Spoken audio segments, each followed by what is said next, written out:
What's going on, fellow A-plusers? It is your host, as always, Adam Perez, back once again for a brand new episode today. Welcome to another episode of A-Plus Hero Report, your weekly stop for your Marvel, DC, and television and movie news, streaming live for you guys today over on YouTube. You can also catch us over on Facebook, as well as Twitch for you guys today. We got ourselves a stacked show, honorable mentions, live viewer questions, and of course, our 6 main topics we're going to be getting into for you guys today. We've got the Marvel's official trailer. We're going to be giving you guys our review along with some first look images. We also have ourselves a great San Diego Comic-Con recap, as well as some Star Wars news, as John Boyega may in fact be returning, plus much more, guys. Let's get this episode.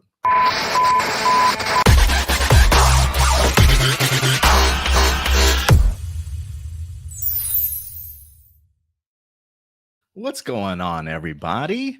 Welcome to another episode of A-Plus Hero Report, a brand new look, but fear not, same old geeky nerd content for you guys today. But happy Sunday, everybody, wherever you're certainly watching us from. It's great to certainly be here with you guys. As you can see, we got ourselves not only a stacked couple topics we're going to be getting into, but a stacked crew on board today, as we got Stuart and Indy joining us. What's up, fellas? How's everybody doing today, man? Doing good. I love that we have the cold open now before the intro. That's kind of cool. Cool way to mix things up to show that we're rebranding. Yeah, switch things up a little bit. I was trying to play with it a little bit this week, so hopefully it worked as a nice intro. How you doing, Indy? We saw you making your bed, man, before you went live. Everything going all right over there? Man, making the couch. Nah, the cats are destroying my office. You gotta love cats, man. I got five dogs, 1 cat. How many do you have? How many cats you got? Now 1, 2, 5 cats, 3 dogs. Wow. Oh my god. Okay, yeah, you definitely got me beat, man. I thought I was living with a bunch of critters, but yeah, you definitely got me beat, man. Yeah. Let's see here. Who's in our live chat with us? Look, guys, if you're in the live chat today, do us a big favor. Hit that like button. Doesn't cost you anything for sure. Definitely helps the channel out. Feel free to certainly talk amongst yourselves in the live chat, or if you want to go ahead and throw out some comments to us, feel free to certainly do so. Definitely keep it respectful towards everybody. That's certainly like how we like to do it around here when it comes to everybody's opinions. So yeah, hit that like button. If you want to leave a comment also after the show wraps up, certainly feel free to do so. It definitely helps the algorithm. But if you want to help in other ways monetarily for the channel, feel free to submit in a super chat if you'd like, maybe even like a super sticker as well over there. All that funds definitely goes to providing us with better production. As you can see, we are in fact rebranding, so we're getting a bunch of logo designs and stuff like that certainly created, so it's definitely going to a great cause around here, to certainly say the least. So if you want to help out, definitely go ahead and send over a super chat, and whatever comment you leave, we'll stop what we're doing, and we'll definitely go ahead and bring you to the forefront on our show and discuss your comment live. And then, of course, we'll get to your live viewer questions towards the end of the show. But who do we have in here with us today? We got Enrique in the house. What's up, Enrique? He says, I saw San Diego Comic-Con trailers for the final episodes of Pokemon Ultimate Journeys, the series, Pokemon Horizons, live action One Piece, a clip from the TMNT, Mutant Mayhem, and the Marvels. Yeah, San Diego Comic-Con definitely still had a lot of content and a lot of panels and franchises that certainly got some shine, if you will, with maybe not all the big actors and big studios that were certainly not in attendance this year. We got Ram Jam in the house. What's up, Ram Jam? Good old Blossom is here with us as well. Datila certainly coming through also. And of course, Marcelino Vasquez. And yeah, guys, as other people wind up joining us, certainly make everybody feel welcome here. And feel free to also share your thoughts and opinions in the comments or the live chat as we go through these topics. Because remember, at the end of the day, these are just our A+ opinions, but we want to know yours. So always go ahead and let us know your thoughts. Indy, if you can be in charge of the comments today, Stuart in charge of the banners, that would certainly go a long way. Datila says, we are getting an LA Knight figure. Yeah? Is that right? Yeah. Is WWE making a toy line for not a toy line for LA Knight, but he's going to be part of their figures? Yeah. I love it. And we got SummerSlam coming here within like a week and a half or so. So a lot of good wrestling content certainly headed your guys' way. I guess, fellas, let's get into some honorable mentions today, shall we? What do you guys got any honorable mentions you want to bring up first? Oh boy, I'm a bit packed with honorable mentions today. Hey, okay. Some really cool like kind of smaller scale news that we got from San Diego Comic-Con. I know we didn't get like any live action DC content that was introduced there, but we still got some cool things on the animated side, because I think when it comes to the animated like side of DC, I think it's almost always a hit, even when it's a miss. It feels like it's just that they're taking some swings and it doesn't always hit, but when it hits, it hits. And this is something I'm excited about. We have a Justice League Crisis on Infinite Earths animated movie in development. We don't know anything about like whether or not this is going to be crossing over with other established animated universes, but I really, really hope so, because I would love to see the Young Justice, the Teen Titans, and the Justice League from, the early 2000s. I would love to see all of them like collaborating and like working together, that kind of a thing, if that's what we're getting. So that's one that I'm really looking forward to. The other is the Watchmen, an animated movie. I love the Zack Snyder Watchmen movie. It's a great film, but I feel like the only way you can truly capture the comic book to a T would be to make it like basically just an animated movie. And so I feel like this has been like this is something we should have gotten like years ago, but we're finally getting it now, a animated Watchmen movie. And then on the Star Trek side of things, for anyone in the comments who's a Star Trek fan, two kind of interesting things that I didn't expect. So one of them, we've known for a while that episode 7 of Strange New World season 2 was going to have a crossover with the Lower Decks animated series, and we were going to be getting the two characters, Boimler and Mariner, in live action, played by their voice actors. But what we didn't know is that they'd be releasing the episode early. So Cool. I got to watch it last night because they released it yesterday, because they showed it early at San Diego Comic-Con. And the review is going to be coming probably Thursday or Friday, but I'm just going to say right now, this has to be one of my new favorite episodes of just Star Trek in general. The way they blend animation and live action into this episode was so smooth, and surprisingly, a crossover with an animated show and a live action show, it somehow didn't feel like disjointed or anything. This was such a solid episode. The other Star Trek news, last bit of my honorable mention. So I guess there were rumors about this, but I had never heard them until now. But Strange New Worlds is getting a musical episode. Wait, did somebody put that together? This was an official image released from Paramount to advertise their upcoming musical episode. Yes, I love that this is official. I love it. Go ahead. Yes. And that does it for my honorable mentions. I was literally about to ask you, hey, Stuart, do you know when the musical episode drops? I love that they actually put together like an official release. It looks like she's actually singing there. But this is like a fantastic banner. Looks like something you would see off of Broadway. So I'm actually, yes. I've never watched this show at all. But I'm kind of stoked for it. But I can't wait for that. I don't know how that's gonna fit in the world of Star Trek. Have people pushed back against that already? Do you know? Not that I know of, but I mean, like, it'd be pretty easy. Just bring in Q, have him snap his fingers, and then suddenly the universe turns into a musical. Yeah, Q can definitely get away with anything. Yeah. Great honorable mentions there, Stuart, for sure, man. What you got for us, Indy? You got any for us today? Yeah. Comic world, because sometimes we discuss comic books on this channel. There is a huge crossover coming from DC that might actually make me pick up a DC comic book that isn't Arrow or Green Lantern. Man, what would you say if you got Superman and Wonder Woman fighting Godzilla? Oh, that's right. The Justice League Godzilla crossover. Yeah, there's going to be a DC and Monsterverse crossover coming. They have the variant backgrounds for like the first comics. I'm geeked for it because I feel that people will actually be able to respect the powerhouse that is Godzilla when it takes the entire Justice League to take her down. King Kong, I'm not too expressive about because I just feel like King Kong is just a big gorilla grodd. But I am looking to see if like they do something where Grodd can communicate with King Kong. Ooh, that would be dope. So like the everything like is endless because I know they have like villains that can communicate with insects and different stuff like that. So I wonder if that's going to tie into Mothra and other things like that. What happens? Does somebody take control of the monsters and brings them over to try to take out the Justice League? Or I just can't wait. This looks like it's going to be cool.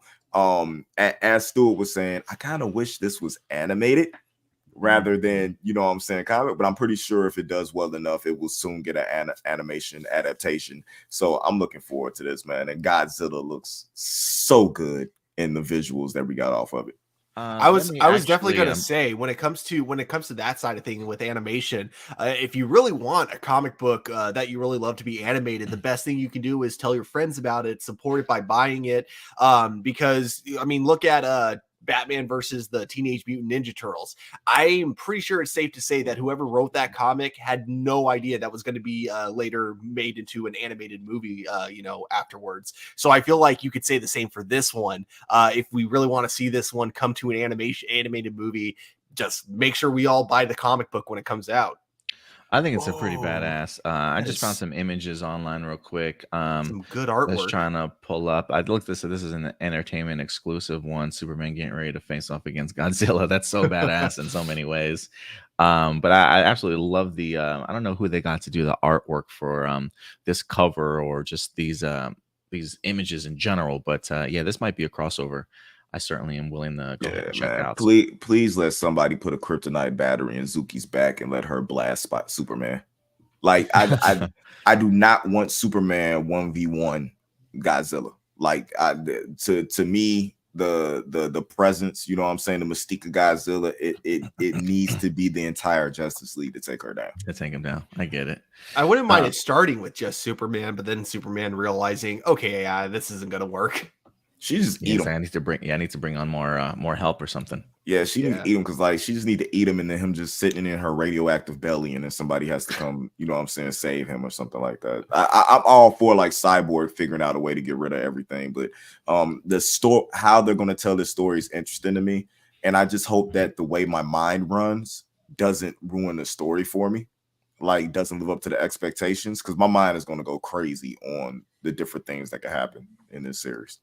What if Starro were to fight Godzilla and King Kong at some point during the comic book? Starro would lose.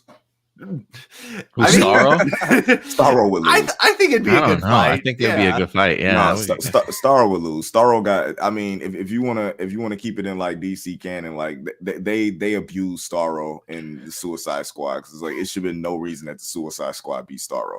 But like they do Starro so dirty, and I don't believe that the licensors for Godzilla are going to be like, nah, she can't be beat by Starro. Are you serious? Starro?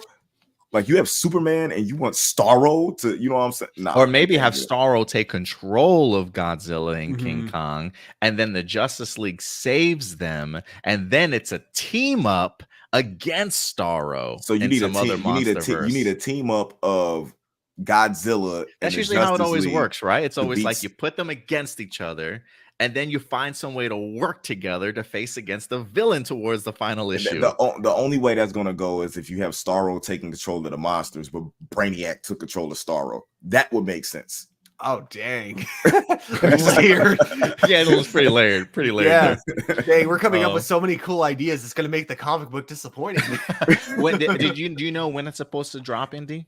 I didn't see any news about that. I just got really geeked when I saw it and read up on it. But it's just stay tuned. And if you have that DC Comics out, you know what I'm saying, just keep hitting that refresh button and looking for it. And we do have like two more honorable mentions I want to go ahead and bring up. This just came back in the news. If you guys recall, we talked about this earlier this year. AMC wind up trying to charge for their new seating plan. If you guys remember this, AMC was trying to launch the idea of having to pay different amounts for the certain seats that you would sit in. I think they called it Sightline at AMC, a ticket pricing and initiative based on seat locations within the auditorium. Apparently this week, according to Variety.com, AMC Theaters drops the plan to charge more money based on seat location. So apparently they did try this. It says the proposed system, which was announced in February, involved customers paying a few extra dollars for prime middle seats with an unobstructed view and saving a few bucks to sit in the front row. The initial announcement was an embrace on social media. As you guys remember, a lot of people were giving pushback to this idea. It says this new initiative by AMC Theaters would essentially penalize people for lower income and reward for higher income. The article also goes on to say, oh dang, I lost it. Well, apparently they did roll it out. They did roll this out for a couple of months just as a tester, if you will. And I guess apparently it just did not go very well. And AMC has decided to go ahead and drop it. And I think for the most part, a lot of people will probably be pretty pleased with that information. I'm trying to see if they give details as to why they dropped it. It says after conducting a pilot test program in select theaters, the company announced it would pivot away from Sightline at AMC because there wasn't enough interest in the idea of offering a range of prices to sit in particular rows. In the study's findings, customers were willing to pay more for premium seats, but weren't willing to subject themselves to the front row, even for a lower price. It says to ensure AMC's ticket prices remain competitive, the Sightline at AMC pilot program will come to an end at participating locations in the coming weeks. So yeah, guys, we won. AMC realized how dumb of an idea this was, and decided not to. Well, I guess technically they realized after the testing that people didn't want to still have to watch movies like this, no matter what the cost of the seat ticket was. But yeah, I guess they learned their lesson, huh? Wow. Okay, so it's the idea we went over how dumb we thought the idea was to begin with, but to test it out during one of the busiest weeks like we've had in a long time at any theaters. Like all theaters have been doing really good this last weekend because of Barbieheimer. So this was the worst weekend they could have tested this new thing out. So I'm glad. Well, they've been testing it since February, I believe. Oh, they had. So it was, yeah, it wasn't like it was just this week. They've been testing this for several months now. Oh, okay, never mind. Misunderstood. I had assumed that this was their first time like actually trying it out. So I'm glad I think they might have started it out with Ant-Man and the Wasp: Quantumania, but it might have been there. But yeah, I don't know if that was the first one or not. But yeah, since February they've been trying this out. Okay. Well, regardless, I'm glad it didn't work out because I think like paying higher prices for better seats is dumb. Yeah, no, I totally agree with you there. And then the last honorable mention for you guys today, if you're a big Teenage Mutant Ninja Turtles fans, we have an exclusive from Variety. The 1987 animated series is coming to Nickelodeon. It was announced over at San Diego Comic-Con this week at the Hall H panel that ahead of theater releases for Mutant Mayhem, Nickelodeon has acquired global rights to the series, which follows the adventures of the Turtles. Under the deal, all 193 episodes. Let me see if I can. Why does it do this to me all the time? Anyway, they're going to be released digitally on Nickelodeon for you guys. I lost the article. My phone's acting up a little bit, but yeah. So the classic 1987 193 episode TMNT series will in fact be dropping on Nickelodeon. Are you guys excited for that? I don't even have cable anymore, but you know, if it goes on Nickelodeon and then eventually goes to Paramount Plus, yeah, I'd you know, I haven't really watched any that much of the original Teenage Mutant Ninja Turtles because I was like a little bit before my time, so I'd definitely be excited to you know, kind of explore that area that like a lot of people really loved you know, as children, because like I know that like Teenage Mutant Ninja Turtles with a lot of YouTubers I used to watch like growing up, that seemed to be like one of the top things that they would talk about from their childhood, especially like the Angry Video Game Nerd and Nostalgia Critic. Like it felt like every other video they would find some excuse to reference Teenage Mutant Ninja Turtles. And yeah, you know, I'd definitely check it out. Yeah, apparently the series ran from 1987 to 1996, so about 9 years, which wow. That's crazy to me. But it says that they are set to debut digitally on Nickelodeon owned and operated channels such as YouTube, Pluto TV, and O&O linear channels later this month in the US, followed by Nickelodeon branded channels and digital platforms internationally. So they acquired all those rights. And I feel like when it comes to TMNT, we see a lot of them on Nickelodeon anyway, a lot of their brand new series. So it feels like a fitting home for them. So yeah, and plus shout out to my boy Jonathan. He grew up a huge TMNT fan, still one to this day. Pretty hyped for Mutant Mayhem, but I think he'll be pleased with this news. But yeah, guys, that will do it for our honorable mentions today. So thank you very much, guys, for certainly coming through as always.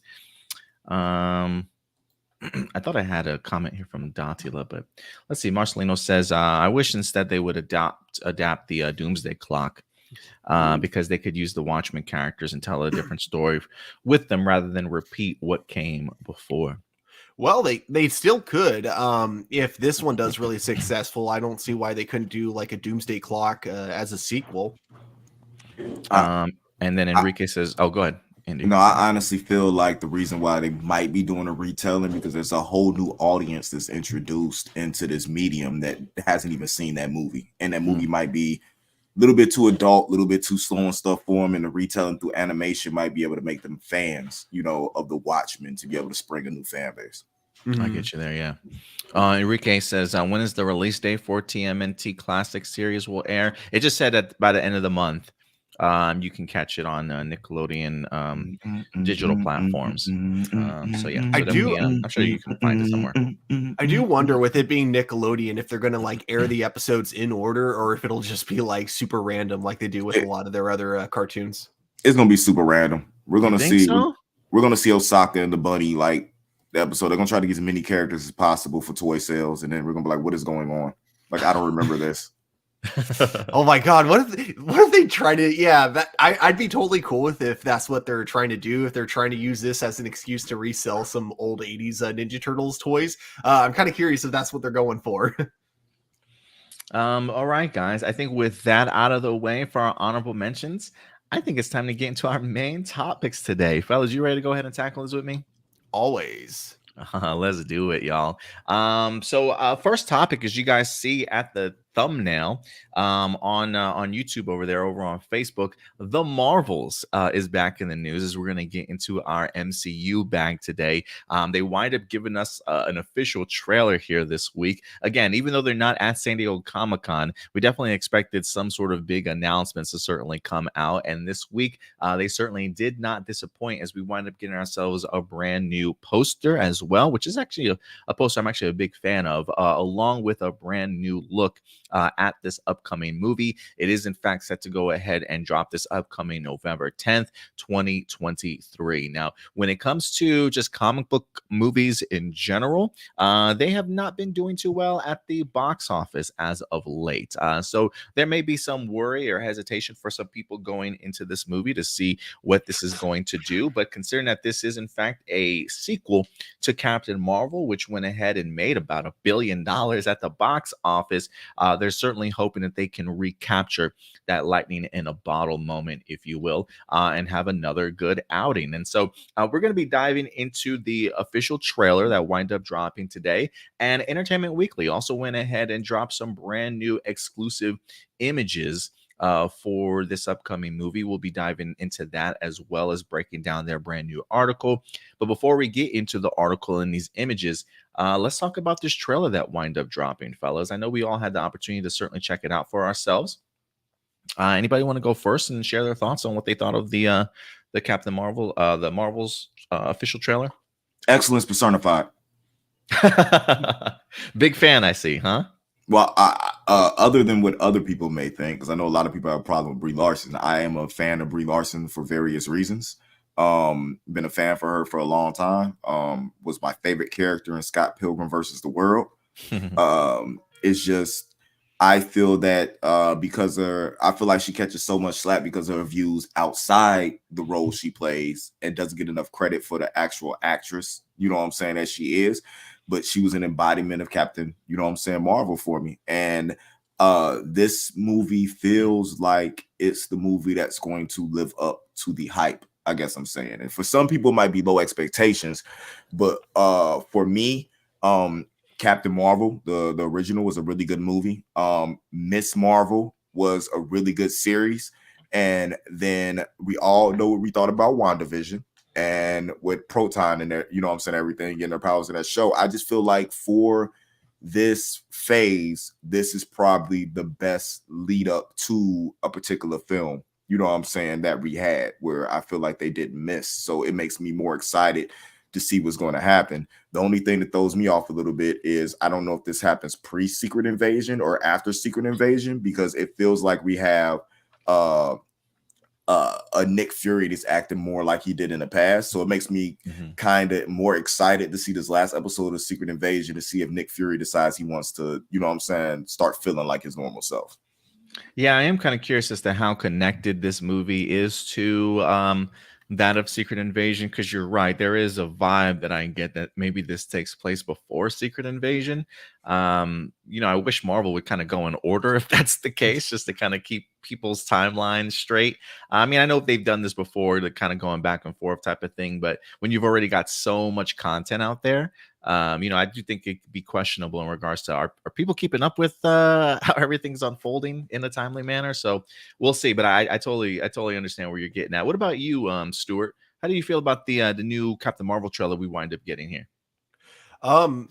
So it's funny because they bring up Secret Invasion, because I kind of feel the same way about this second trailer that I did with Secret Invasion's second trailer, and that is that I love everything that I see. I'm pretty sure I'm going to go into this movie really enjoying it, but I don't feel like this trailer excited me any more than the first one already did. I think that it just showed us exactly what the first one showed us, just a little bit more in certain areas. But yeah, everything I liked about the first one, I really like about this one. I think the thing I'm most excited about is seeing, Camilla being able to interact with a couple of her heroes, especially with Captain Marvel, when we see how much of a big Captain Marvel geek that she is in her own show. So I really look forward to seeing that, in the movie.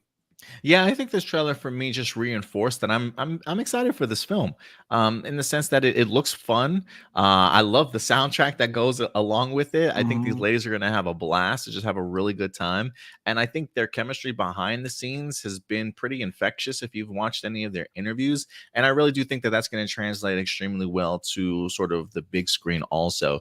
For me, this trailer also, I think, highlighted the villain a little bit more, definitely gave us a little bit more of a understanding of the storyline, seeing like, clearly they found the opposite bangle, or at least the villain certainly has, and she's going to be using it to help manipulate sort of the powers that our Marvel certainly have in here. So being able to kind of see how these three navigate sort of I don't want to say this gimmick, if you will, of the movie, but I do think it's going to add a lot of fun and a lot of humor to it. And so the action looks great, special effects look pretty solid in here also. But I'm with you guys. Like, while I enjoyed the trailer, it definitely got me a little bit more excited, but it didn't set me through the roof. I just know for me, this is a movie that I'm looking forward to, and I think I'm going to have a lot of fun with it, honestly. I'll go ahead. My bad. I did like how the trailer discussed what the disturbance in their powers were. That it showed that it wasn't necessarily them being connected. It was more that the villain did that to them, and that's why they couldn't control their powers. So it lets you know that at some time they're going to gain control of what's going on. But what this does also is, we know the powerhouse that Captain Marvel is, right? I feel like this hinders her most of the movie, so she just can't just solve the problem. Because the type of hero she is, especially with her coming from her military background, she goes in, she solves the problem, she leaves. That's why she's so good at what she does. But if she doesn't have control of the powers that she uses, because just think, she uses brute force to solve everything, I think this is going to slow her down and show her that it takes more than just you being powerful, you know what I'm saying, to solve a problem. And I think that's the aspect of that character that has been missing since she's been brought into the MCU.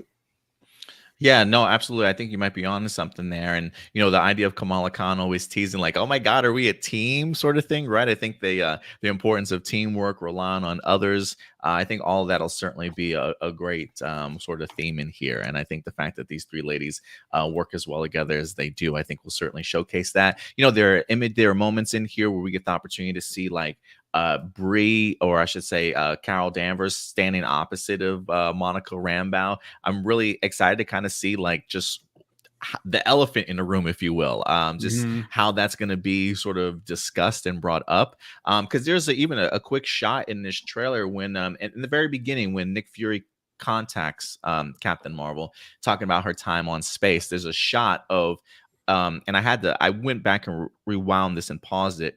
But there's a shot in this trailer where it's like a newspaper clipping or an article of Monica Rambeau, like in her astronaut gear sort of thing. I can't remember what the headline was, but to me, it just emphasizes like Carol, even though she's in space, she's clearly keeping track of people, right? Like she's clearly following up with people that she cares about. The question is going to be for me, why didn't she ever go back, right? If she is following up with somebody like that and trying to keep track of, what her life has been like. So I am going to be interested to kind of see what excuses she has. And if we've been watching Secret Invasion, clearly they have not found a planet for the Skrulls. And I would assume they still haven't in this movie. So what has her and Nick Fury kind of been up to from Carol Danvers sort of perspective? And I think for me, that's something I'm really going to be diving into. And honestly, if I can make a prediction, there's a part of me that still believes that Shang-Chi is going to pop up in this movie. Based off of Shang-Chi's post-credit scene where we saw Captain Marvel, I think they were already looking at his I call them bracelets, his rings, if you will. I do wonder if there's an even bigger connection that maybe gets exposed here in the Marvels, especially once you bring on this villain that now has sort of that opposite bangle. So I am hoping that there's some other characters in here and just a really unique storyline that we wind up getting aside from how fun it is. It looks like we might even get ourselves a musical montage, a dance montage in here at some point in time. So I'm for it. It looks like it's going to be a lot of fun. Yeah, I forgot what I was going to say. It was important too. You threw me out. You threw me off with the Bengals because I started thinking about something else. And shout out to who I believe is going to steal this show. Imani.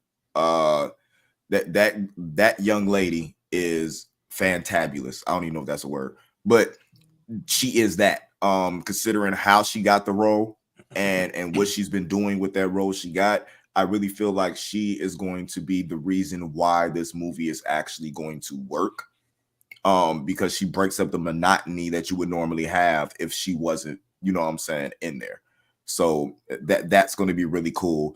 And I want to see I think she'll help attract a younger audience too, for sure, in regards to bringing more people into the fold for the MCU. She's over 18. She's not going to just attract a younger audience. Well, yeah, no, I know that she's like 20 years old. I just mean that she is playing somebody that's a kid, young, right? Yeah. I mean, just that concept and the idea of like, oh my gosh, she's a fangirl, like some of these other nerds that are going to see this movie, and she's getting the opportunity to fight alongside Captain Marvel. I think that's pretty cool. I think that'll draw people in. It's kind of disturbing, all of the MILFs that be on Tom Holland at times. So I'm just hoping she doesn't have to go through that. But sure she is, bro.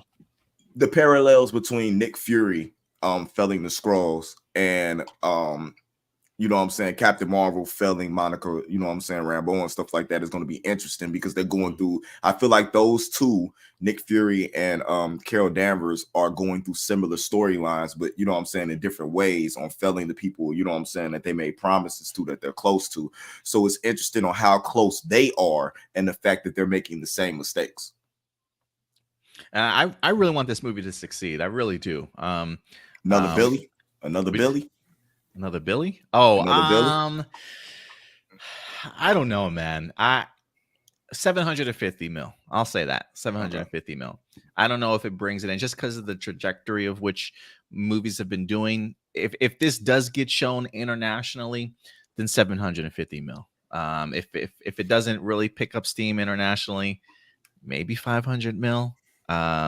I'm gonna go 6 just because I believe that the strike and stuff and them being able to promote the movie properly is actually going to hurt it. And I don't know if a lot of people are talking about that enough. The ability for these stars to be able to promote these movies. I mean, no Jimmy Fallons, right? No Jimmy Kimmels, no late night TV shows that you can bring like half the cast on and just do a press tour all over the place, right? Like those are like the the press tours that really get to the general audiences, the people that aren't on Twitter, and focuses on that type of stuff. You know what I mean? And I think that has been very hurtful ever since the writer's strike. I think And since everything's happened. I'm not going to say this is the only reason. There were It's a not the lot of only other reason. factors, but Right, I would say absolutely. this is a huge reason of why The Flash didn't do very good, because they couldn't exactly bring Ezra Miller to any talk shows or anything like that. Yeah, and although I feel like The Flash is the biggest flop we done had so far this year, It's brutal. watch Borderlands, because they haven't been able to do no proto, and that drops on the 9th. Yeah, I didn't even know that was coming out next month. Is that just just stream? That's just streaming, right? I think that's Borderlands? theaters. I thought Borderlands was to theaters. God, I hope that's straight to streaming, because I haven't heard anything about it. With that cast, it should go that with Kevin Hart's deal, throw that straight on Netflix.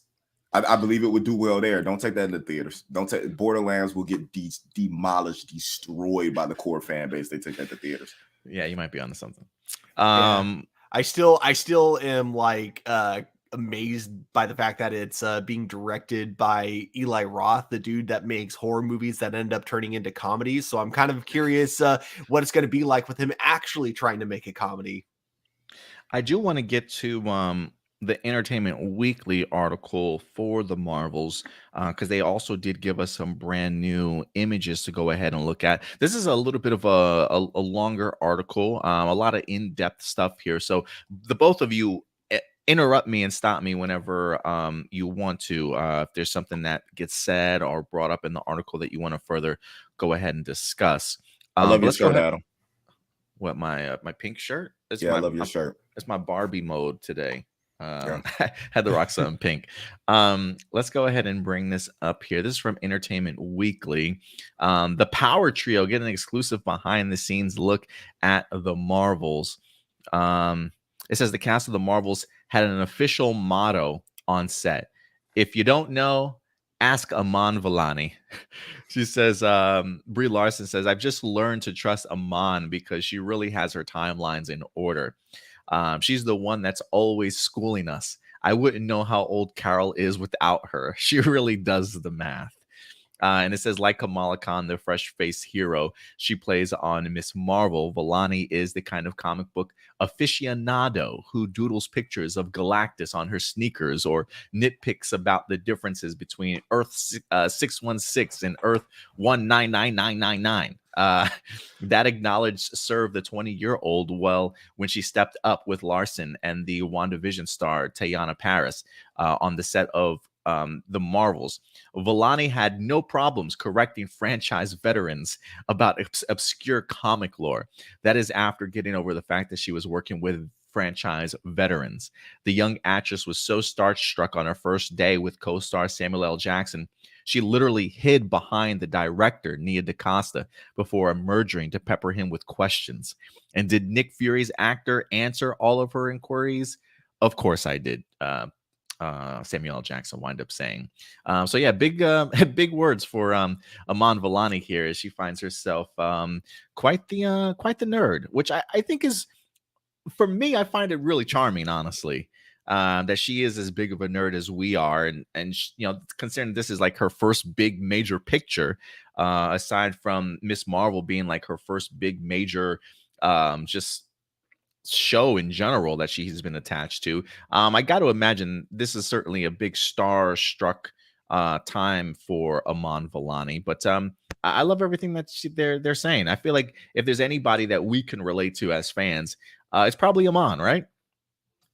I definitely think Marvel struck lightning in a bottle with getting her as Miss Marvel. Yeah, totally. We're going to talk about something later about perfect casting. Oh, I think this person hasn't seen her in this role. To be totally honest with you, you might be right. You might be right, because with this, I'm hoping that Disney goes out and understands that casting people who aren't known, but people who are fans, like really fans of the source material, will work out greatly. Because that's what makes her so good, is that she actually cares for the characters and cares, you know what I'm saying, about what she's doing. So I as long as they can act, as long as they can act, just don't give me some random nerd on screen. But Well, yeah, I as long as think they can. I honestly I think with her with the type of character, you know what I'm saying, Miss Marvel is, I honestly think it's just her being her. You might be right. It could very much just be her being her. I can definitely see that. It says zooming with the three Marvels is a bit like zooming with three sisters who are reuniting for a long overdue brunch. The conversation is a mix of gushing praise for one another's talents and the occasional playful insult. At one point, Vellani pokes fun at her elder co-stars, causing an indignant Larson, 33, and Paris, 35, to retort, "We're like 30." Together, the trio having an easy chemistry that reflects on screen, even when they're whooshing across the cosmos and blasting energy beams from their fists. It was a very sisterly bond on set, is what the director wound up saying. It was really fun to see how their relationship mirrors their relationship in the movies.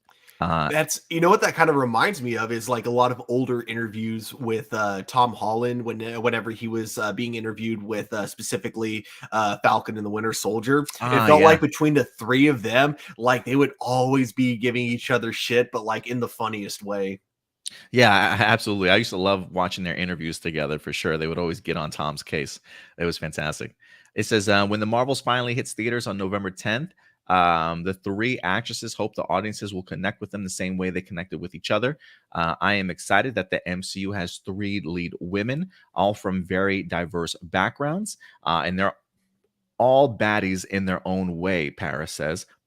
It's going to be really exciting just to see these smart, fun, intelligent, and troubled women find their way. As I'm sure they probably all have their own gripes and situations they have to certainly overcome. And I will say, if there's anything that I want to, if there's anything that I would like to like piggyback off of this, I love the fact that they talk about just how much they enjoy getting together, because I feel like one of the false narratives before this movie even came out was the idea of like Brie Larson hating the idea of like not having the spotlight on her, right? Like I heard horror stories and rumors of like, Brie Larson on the set, like being upset that she has to kind of, work opposite of these people. And at the end of the day, it's just like, clearly that's not the case, right? Like clearly they get along. If you watch their interviews, if you watch anybody that's talked about what the set of Captain Marvel was like, it's a lot of false narratives out there, but I am glad to see that that they got along as well as they did in person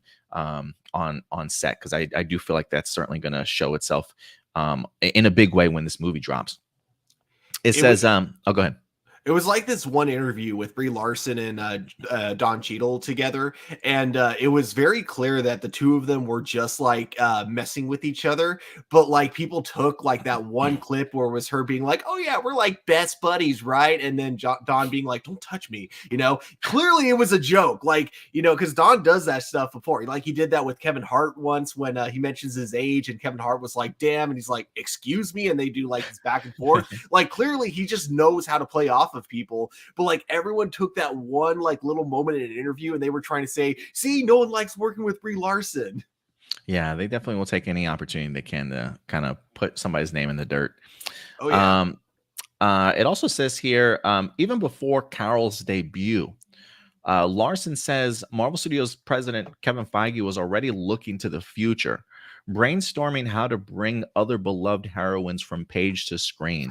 At the top of that list were Monica Rambeau and Kamala Khan. Instead of a traditional Captain Marvel sequel, the goal was to bring even more heroes. This was something Kevin and I had talked about from the beginning, that this was the way the story made sense to go.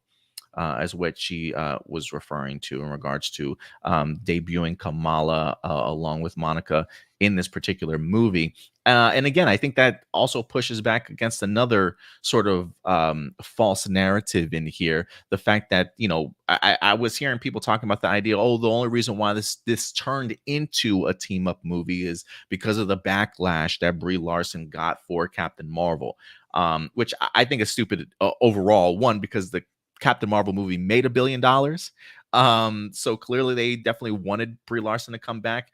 But apparently, according to Brie Larson, this was in the works the whole time.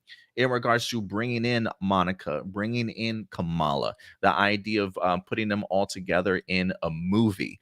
So people that want to go ahead and push the false narrative that the only reason why they made this a teen movie was because of the fan backlash towards Brie Larson, maybe for fans that were on Twitter, but for general audiences, I think a lot of people really enjoy Brie Larson as Captain Marvel. But I think this just opens up our eyes to the bigger overall plan that Kevin Feige had all along.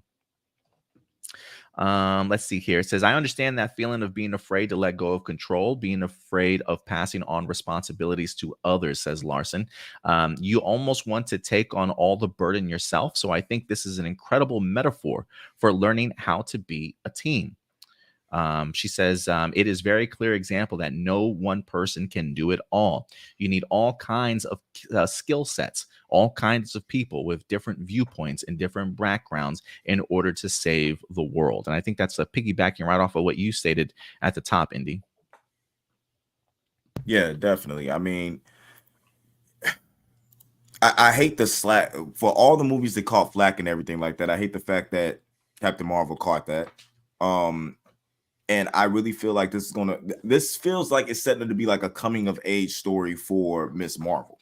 I really feel like she's gonna be the catalyst. Like something just feels like she's gonna be the reason they win, whatever they win.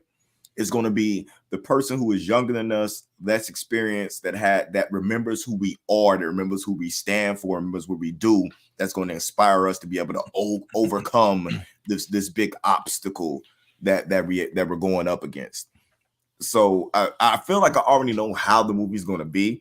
I'm just very interested in how they come about telling that story, and I think that's something that piques my interest. Yeah, I definitely agree. I think this would be the growth here. I think of both Miss Marvel and Teyonah Parris's character Monica.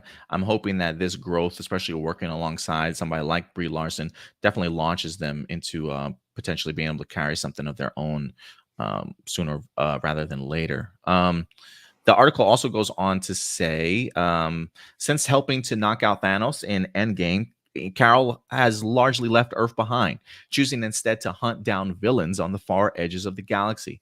The way I was able to tap into it and understand it is the concept that Carol kind of became a workaholic, and she lost touch with her heart and with family and friends. That's certainly something that I can relate to, is what Brie Larson winds up saying. She says those friends and family include Nick Fury, who forged a close relationship with Carol in Captain Marvel, but that was decades ago. And Fury has lost touch with his original Avenger until all that interstellar body swapping starts interfering with his spy work. He's been calling her, and she's off in galaxies far, far away, Jackson explains. She's like, Fury, why are you calling me? I told you not to use this number. And he's like, you gave it to me, so I'm going to use it. I'm going to call you because I need your help. One of the other people left behind is Monica, the daughter of Carol's old Air Force buddy, Maria Rambeau. It says Monica first met Aunt Carol as a young child, but since she's grown into her hero, into her own right, complete with her own powers, it says Carol is such a huge part of Monica's life in Captain Marvel, is what Teyonah Parris explains. When we see her in WandaVision, you get a sense that she has not talked to Carol in a very long time, so we have to address the elephant in the room. It says executive producer Mary Lovano says Marvel was already thinking about the future payoff when including Monica as a smaller child in Captain Marvel.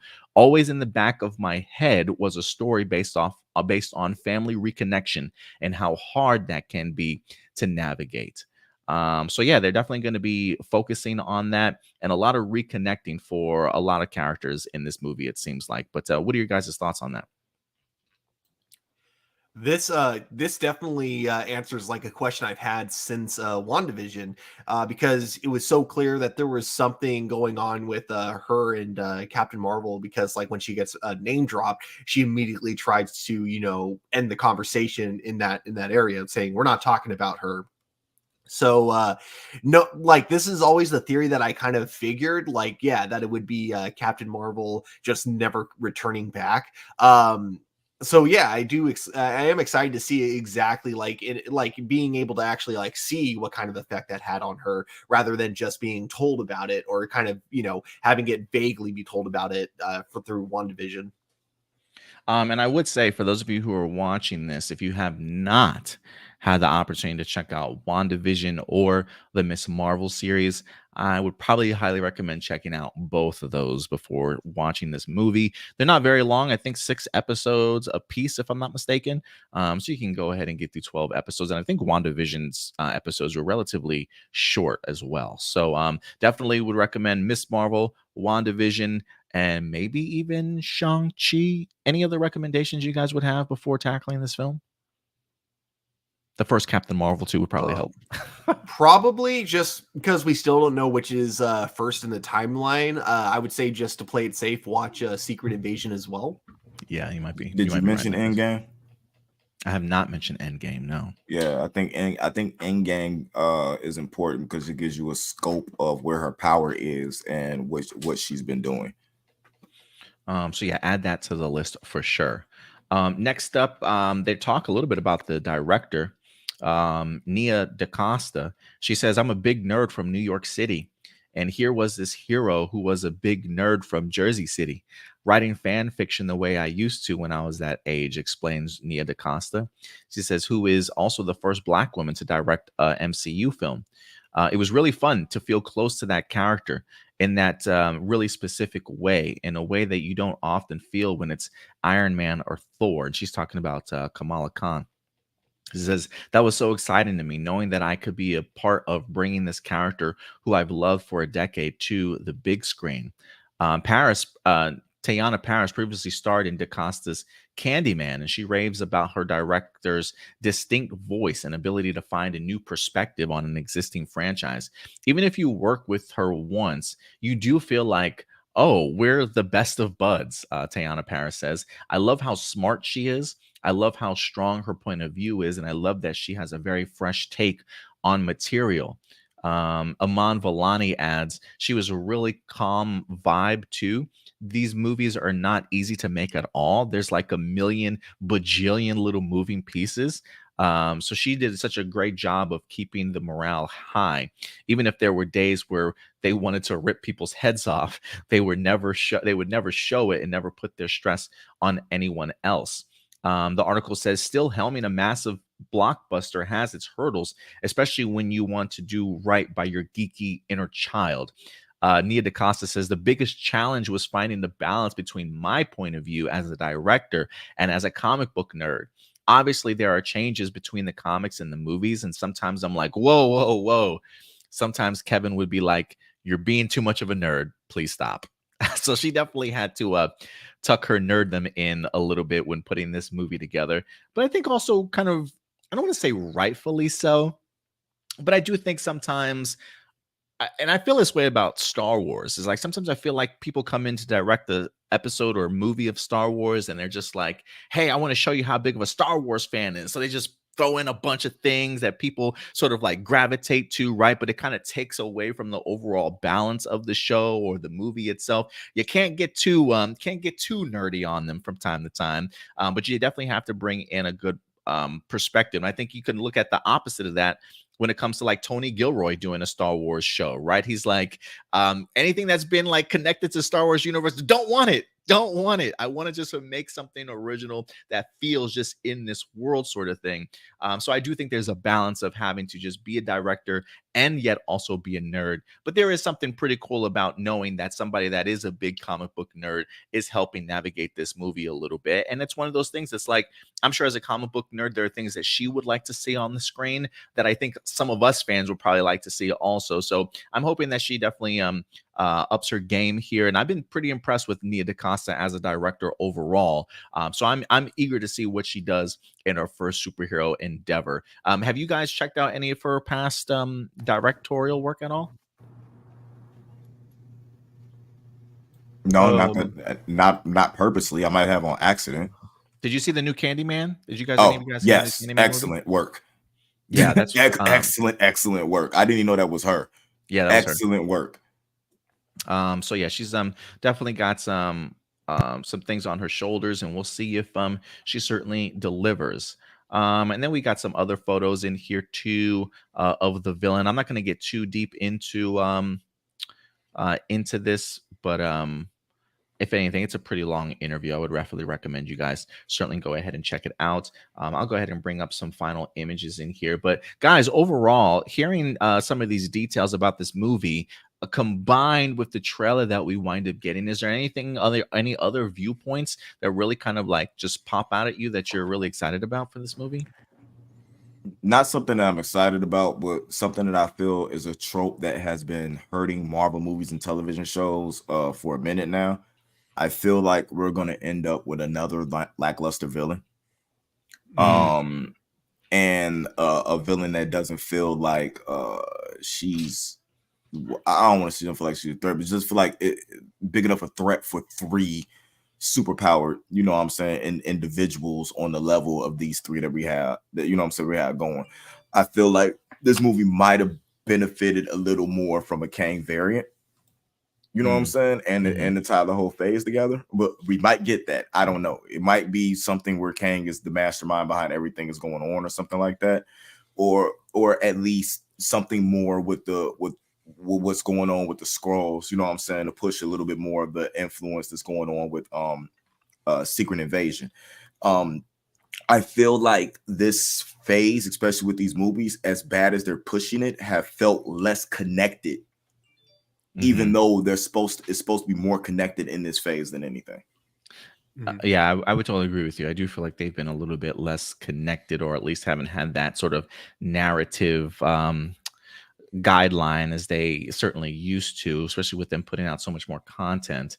I will just read one last thing here because it does say, meanwhile, Zawi Ashton, who we see here, suits up as the villainous Kree revolutionary Dar Ben, who's fighting to restore her homeland after a long civil war.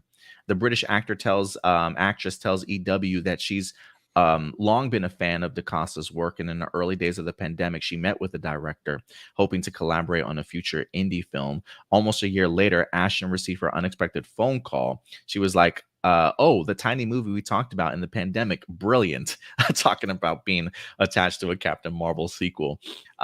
She says she quickly threw herself into stunt training and comic research, but she also turned to another iconic Marvel villain for her advice, her fiance, Tom Hiddleston, who played the trickster Loki. I didn't know that that's Tom Hiddleston's fiance. It says, she says, it led to some incredible conversations about his experiences being part of this franchise over a decade. Says one of the main takeaways from our conversation was what you put into Marvel, you get back, he said.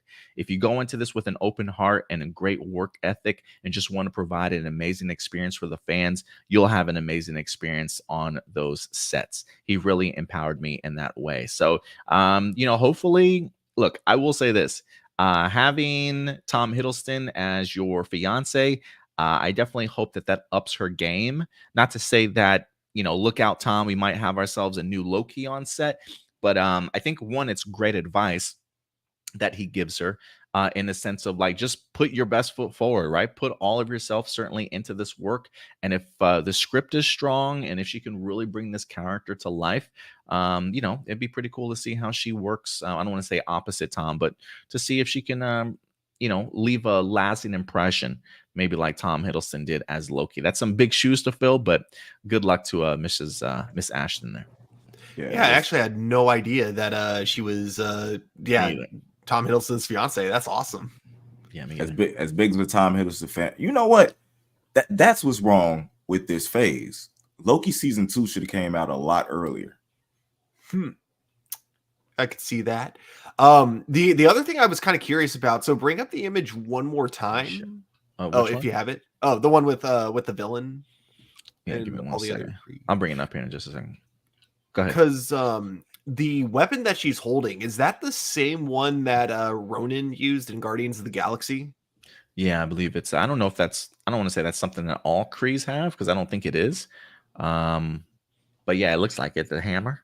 Yeah, because I'm wondering, because I remember at the end of Captain Marvel, they, implied that Ronan would be back, but of course we know, if you've seen Guardians, that, that didn't work out for him. So I'm wondering if this is supposed to be how they kind of continue that. Like maybe Ronan doesn't fight Captain Marvel, but like his weapon gets used against her. Yeah, I am kind of curious if they bring that up or if they bring up Ronan at all. I got to assume they do bring up Ronan. So it'll be interesting to see where he's been since then. Here we go. Ronan's spirit from his weapon possesses the villain and makes the villain do what they do. So Ronan is back through possession. God, I hope it's not that simple. I hope it's not like that. That's just so convoluted. But yeah, it'll be interesting. It'd be interesting.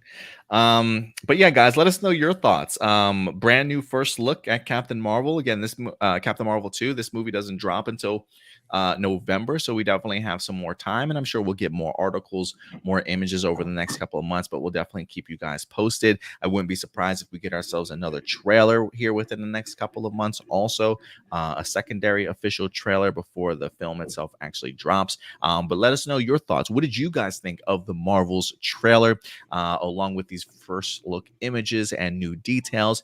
Feel free to go ahead and leave your thoughts in the comment section box below, guys. Comments definitely do go a long way around here, and a way for us to continue these conversations throughout the week. So yeah, again, these are just our A+ opinions, but we always want to know yours. So yeah, man, I'm really excited for this film. Blue Beetle coming out soon. Captain Marvel coming out soon. I think those are probably. I don't want to say I'm not pumped for Aquaman 2, but Aquaman 2, as we know, may be getting pushed back. But these might be our last two comic book movies for the year. But I think we might be in luck. I think we might be in luck. Yeah, and for a while, because of the strike going on. So yeah. Yeah, that's true. Awesome. But yeah, guys, let us know your thoughts.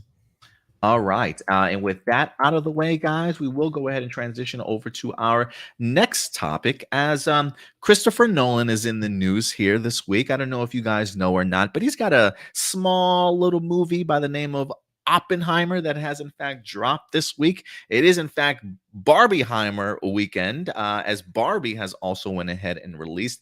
And if I'm not mistaken, I think they are both doing incredible numbers at the box office right now, smashing domestic records, really coming in with big worldwide box office numbers. So maybe the movie theaters aren't as broken as some people think. Maybe we should discuss that topic also here in a little bit, Stuart. But Christopher Nolan is back in the news because as he's doing his press tour for Oppenheimer, which is a movie I actually had the opportunity to go ahead and check out last night. I was a good 2 hours and 30 minutes into it when, unfortunately, Stuart, the alarms went off. We had emergency lights flickering off. They had like a voice come over the speaker asking people to evacuate the movie theaters, had to go out the emergency exit. Lights came up. Bro, I was so bummed. I was so bummed. What was the issue? Was there like a fire or something? I have no idea. Like literally we exited and everybody else out of the movie theater wind up exiting. I don't even know if like the mall itself was evacuated or not. I really don't know what happened. I just know when we came out, I didn't see any fire trucks. I didn't see any police cars or anything like that. Maybe they were on the other side of the mall. Who certainly knows? But I hadn't heard anything about what happened. So really bummed I didn't get the opportunity to see it. It's such a long movie. So I'm like, damn, I got to watch this movie again. Not that I'm complaining, because honestly, I am kind of ready for a second serving of that movie. It was intense, incredibly acted. I wouldn't be surprised if Cillian Murphy gets nominated for something in here. I definitely know Christopher Nolan's going to be nominated for this movie from director or screenplay point of view sort of thing. But good movie, and it's one that I definitely would certainly recommend for you guys. But he is doing a press tour. He is talking about Oppenheimer, but during one of his press tours, I guess somebody brought up the question of like, hey, if you had to pick like best casting decision in the world or ever, who would that certainly be? As he's talking about some of his co-hosts in this movie, and Stuart, he wind up saying Robert Downey Jr. And I thought this would be pretty interesting for us to certainly go ahead and dive into in regards to what Christopher Nolan is talking about specifically for this casting. And look, I think one of the things that we talked about this before all the time, it's like when we think of these big characters that we know and love from the movies, sometimes we look at these characters and we say, nobody other than this actor can play this role. Like, this is the best cast role I've ever seen. And Christopher Nolan believes Robert Downey Jr. as Iron Man is one of those decisions. So let's go ahead and dive into seeing exactly what he said. It says, recently Nolan spoke with happy, sad, confused Josh Horowitz and said the casting of Downey Jr. in the MCU was one of the greatest casting decisions in the history of movies. He says, when Jon Favreau had insight to cast him as Iron Man, I mean, that's one of the greatest casting decisions in the history of movies, Nolan explained. And you look at what that did and where that went with everything. And I think that was John just knowing what an incredible actor, what incredible potential it was from Downey. And then the movie star charisma, that wonderful charisma comes into play. He continued, what was cool about getting to work with Downey on this project was being able to go to him and say, okay, put that charisma. Oh, where did it go? I hate when they do this to me. He says, okay, put that charisma, put that movie star thing to one side for a second and just lose yourself in this real life human being who is so complex and has such an incredible part to play in Oppenheimer's story.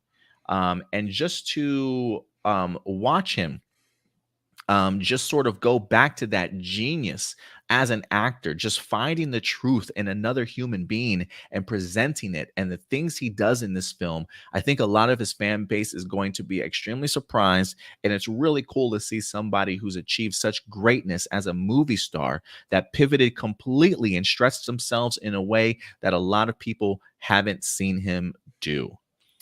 So high praise, man. He says, I think that's probably one of the greatest decisions in the history of Hollywood. Oh, this is Kevin Feige now talking, bringing that up.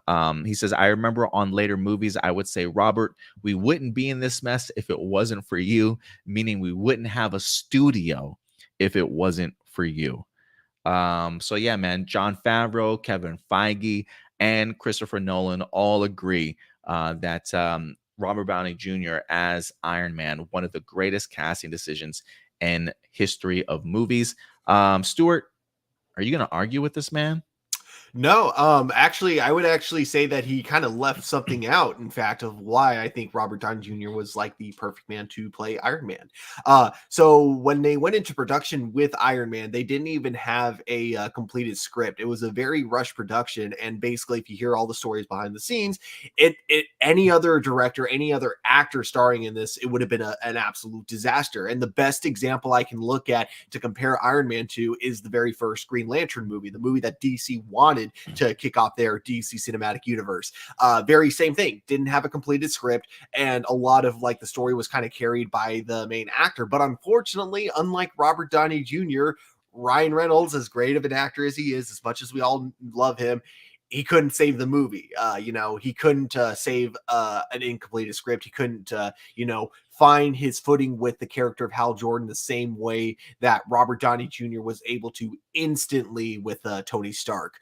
That's the other really big reason why I think Robert Downey Jr. was the best man to play Iron Man, because there was like a lot of passion behind the character when he was playing it. And yeah, he kind of throughout phase one, he kind of was lifting the MCU on his shoulders for the most part. So I do agree with Christopher Nolan. In fact, I think I agree with Christopher Nolan a little more than he agrees with himself, if that makes sense. Because like of the like kind of behind the scenes stories and finding out how he kind of really did save Iron Man. Yeah, I will say, when it comes to this casting, I feel like this was a fan casting before the concept of even putting together an Avengers movie became a possibility.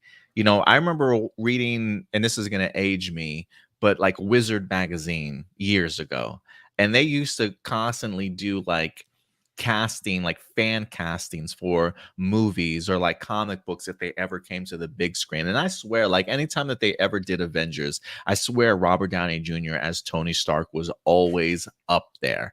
Now, what's interesting is the fact that Robert Downey always had, a struggling past. He always I don't know if I can't remember if it was alcohol or drugs or both. I can't remember everything that happened with him, but he definitely had a lot to prove, right? The idea of Jon Favreau wanting to bring him on, I'm sure studios were probably worried, like, is this somebody that we can certainly trust with the franchise? But Jon Favreau certainly believed him in.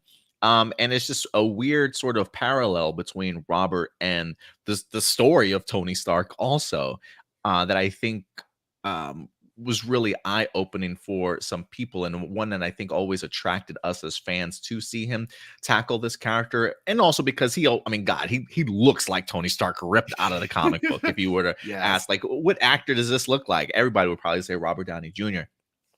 But I definitely would agree with Christopher Nolan here. I mean, one, I'm sure they probably didn't know at the time making this movie how big this MCU was certainly going to be. But when you have an actor like that, who, especially coming back to the big screen, has a lot to prove, not only to himself, but everybody else in Hollywood, that he could still do this. I think Robert Downey brought one of his best performances. And I will say this too, Stuart, while he did carry the MCU, after his departure in Endgame, one of the biggest issues that I've had with Robert Downey Jr. has been, now that I see him, I feel like that's all that I see is Tony Stark in like all these other movies that he's ever done after his time in Avengers. And I feel like he's probably struggled to kind of get out of that mode. Like, I'm sure when you are stuck in this MCU world and you're not really stretching your acting chops to their limits, maybe you keep some of those Tony Stark isms with you wherever you kind of go. And I don't think he's had maybe super successful roles outside of the MCU since he's wind up leaving. So when I hear this from Christopher Nolan, that he's like, push that charisma to the side, push that movie star mentality to the side, and sort of like get back to that genius that we all know that Robert Downey Jr. is as an actor. I got to tell you, Stuart, seeing him in Oppenheimer, even though I didn't finish the movie, he's fucking great in this movie. He's so great. And it makes me feel like I'm watching the actor again. It definitely separates himself. I don't see any likeness to Tony Stark in here. I don't get any MCU vibes. This movie is definitely a movie on its own. And Robert Downey Jr. definitely got into his bag in this film, and really brought the best out of his character, honestly, with his performance in here. So wouldn't be surprised if he gets nominated for like supporting actor either at some point in time. But I totally agree with Nolan in here. Robert Downey Jr., one of the greatest casting decisions in the history of movies. And I'm sure there are probably other things, other names that we could suggest, which we're probably going to do here in a second.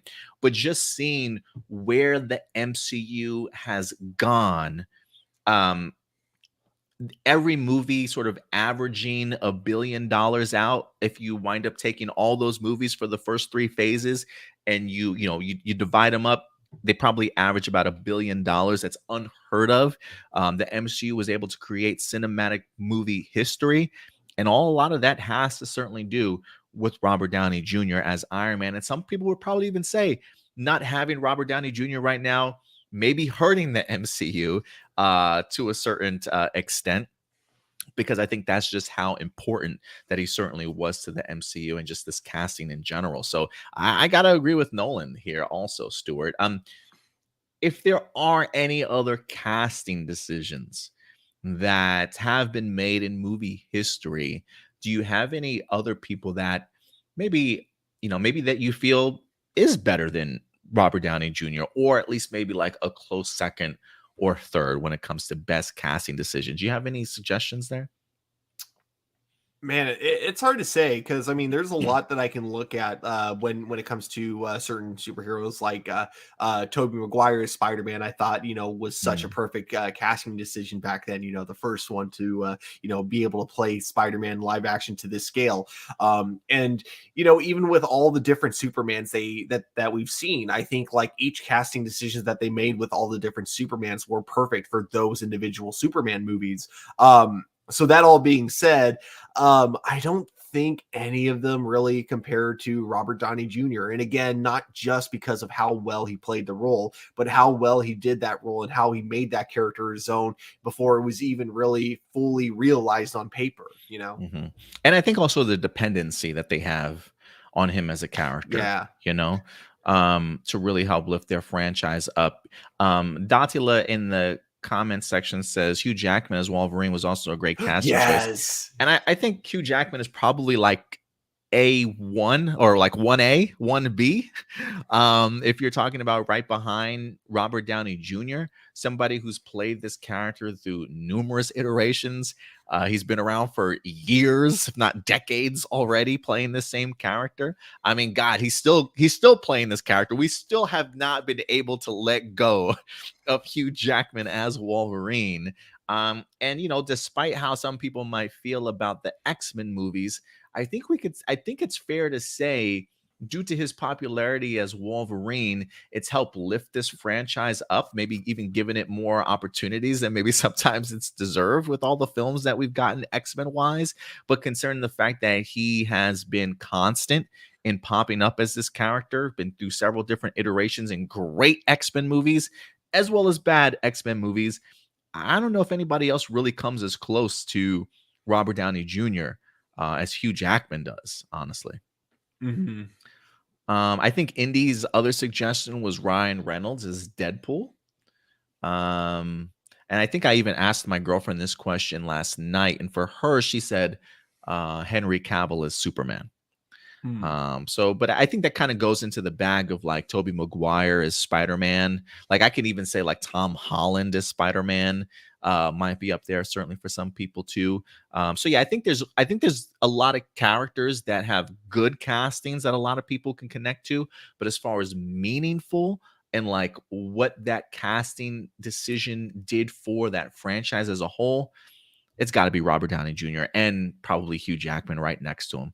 But I am curious to anybody in the live chat if they have any suggestions or if you kind of agree with both of those sentiments. But yeah, man, he did a lot, man. He did a lot, and I think even at the end of watching something like Endgame, when you see the credits roll for the final time and they highlight everybody's name, like there's a reason why people probably get choked up a little bit when they see Robert Downey's signature and his final sort of images.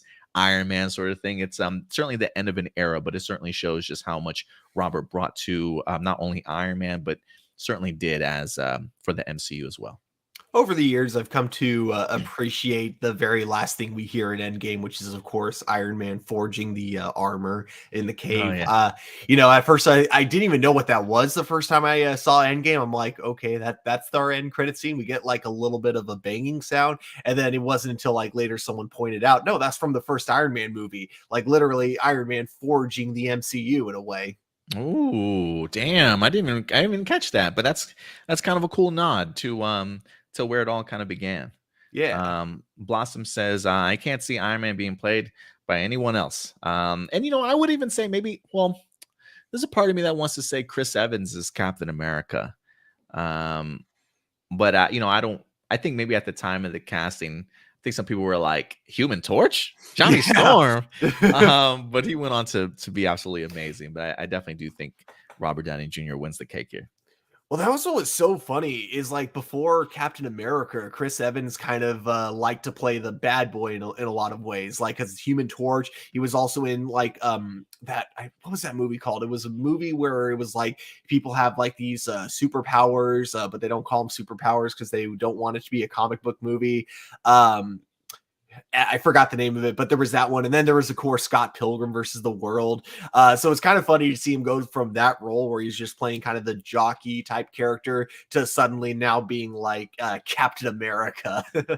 You know what? We got some shout outs to some people that are in our live chat today too. They come up with some really great suggestions also. Well, first, let me bring up Morph Henshin.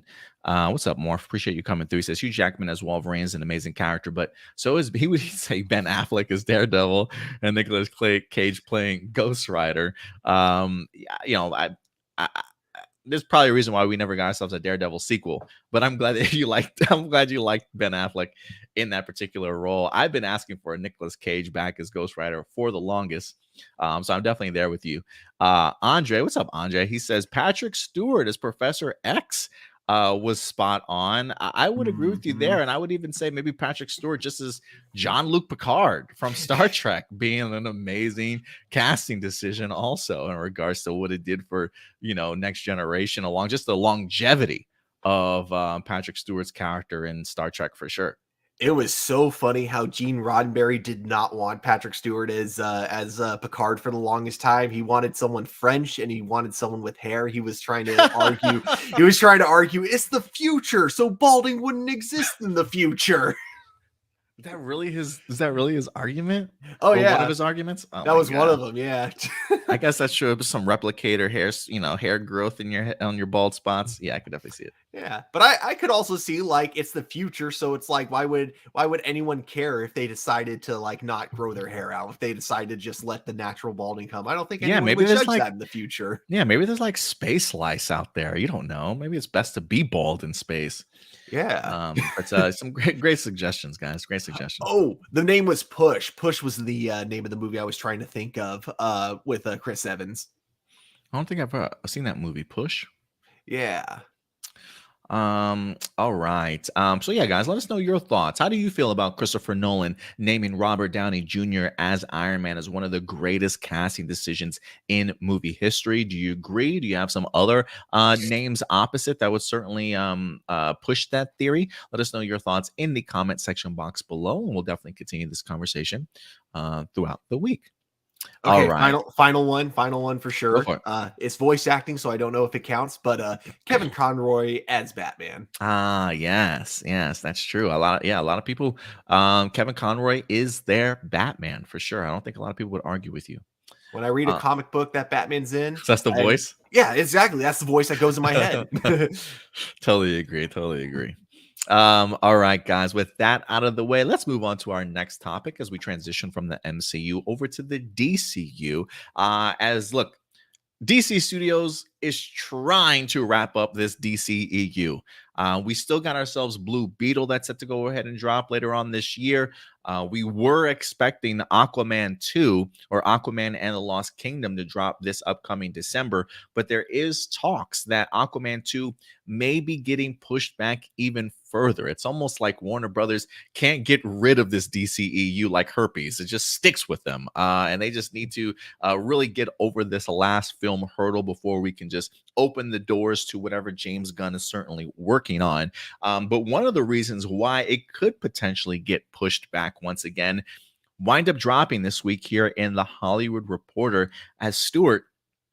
Aquaman 2, even though this movie, I think, wrapped production like a year ago, is ready to undergo a third set of reshoots.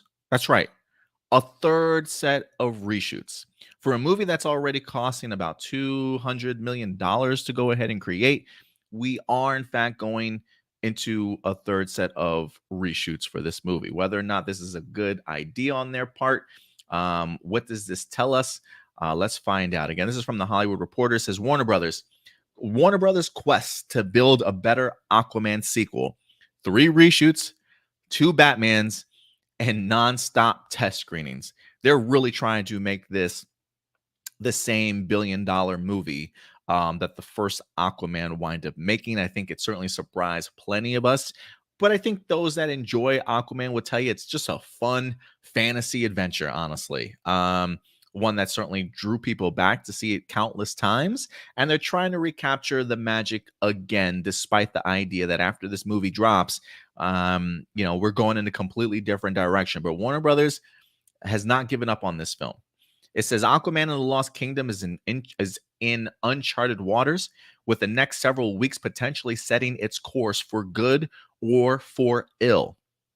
And Stuart, at any point in time, feel free to stop me as we're going through this. Let me see. Do I have my images set? Oh, you know what? I think I went completely over our next topic, but you know what? I'm gonna stick here, and then we'll get back to our next one. But it says the sequel to the DC movie is coming off a round of reshoots that occurred in New Zealand in mid-June, and it involves stars Jason Momoa and Patrick Wilson, according to multiple sources. So they've already had their third rounds of reshoots that just took place mid-June. This is the third round of reshoots directed by James Wan. That is almost an unprecedented number, even for a movie of this scale.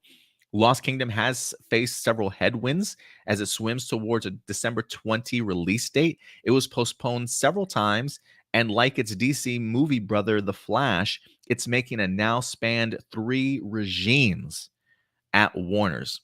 The movie was greenlit under the regime led by Toby Emmerich and Walter Hamada as a sequel to Aquaman, which proved to be a surprise hit. Principal photography wrapped in January of 2022, but by the summer, Toby Emmerich was out and Walter Hamada soonly followed. The movie was in the middle of post-production and beginning test screenings that summer. While a timeline is not clear from summer 2022 to the beginning of 2023, The Lost Kingdom underwent 2 rounds of reshoots and held several uninspiring test screenings. After 1 round of test screenings, the new Warner Brothers film bosses, Michael DeLuca and Pamela Abdy, got involved as they were running point on DC until David Zaslav could have found a permanent boss to replace Hamada. Sources say that in the fall, Abby took a strong creative stance and got involved in the editing of one cut. However, when that version tested, it scored lower than the previous version. That led to another round of reshoots for this movie. Different visions of executives notwithstanding, it is unclear what the problems were, but one insider said the story clarity has been an ongoing concern. Also a concern, Batman. So it says Walter Hamada wanted Michael Keaton's version of the character to be like Samuel L. Jackson's Nick Fury in the Marvel movies, sort of that elder statesman who could pop up in various films, including the now shelved Batgirl, as well as Lost Kingdom. But shifting release dates also muddled things at one point. It says late July 2022, 2 months after Abdy and DeLuca took over Warner's, Ben Affleck joined a round of reshoots as Bruce Wayne to replace a scene that Keaton shot. But then the movie was moved again, this time after The Flash, putting Affleck's appearance in question. The latest cut of the films features neither version of The Dark Knight. According to sources, as new heads James Gunn and Peter Safran do not want to promise a movie universe that will not come to fruition, nor tie it down excessively to past failures. It was pretty chaotic, said one source.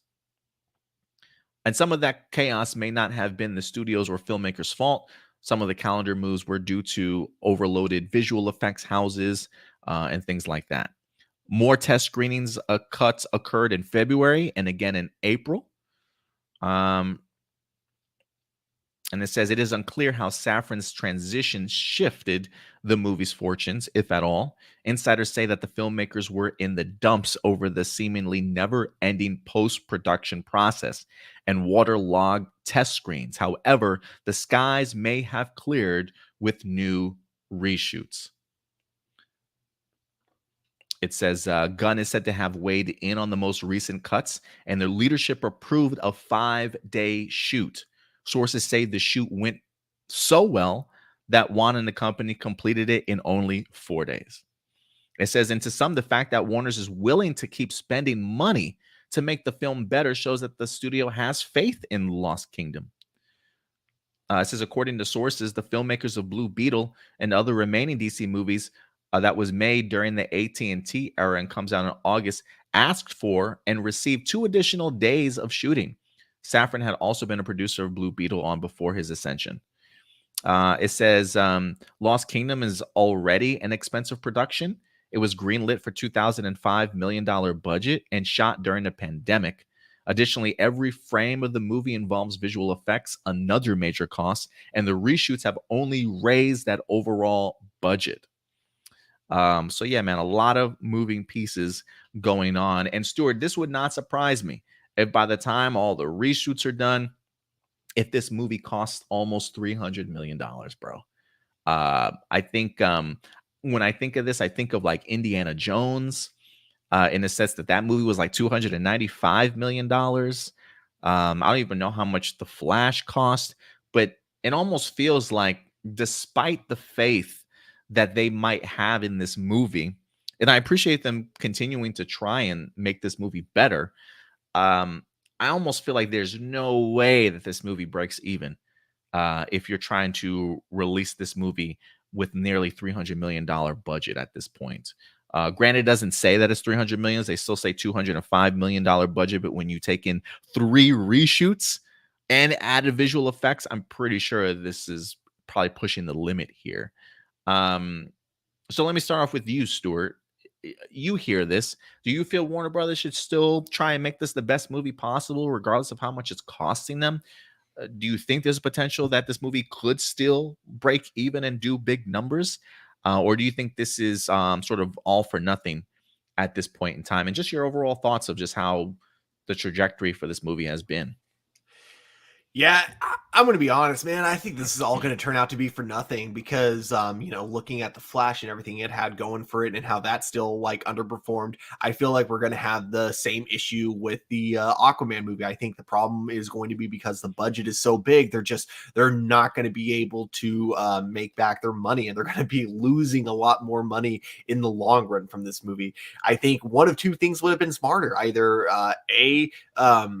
I'm glad they didn't go with plan A because it pissed me off so much when they did it with Batgirl. I would have been even more pissed off if they did it with Aquaman. But, I think A would have been a smarter option of just like, doing the tax thing that they did with Batgirl of just like, scrapping it.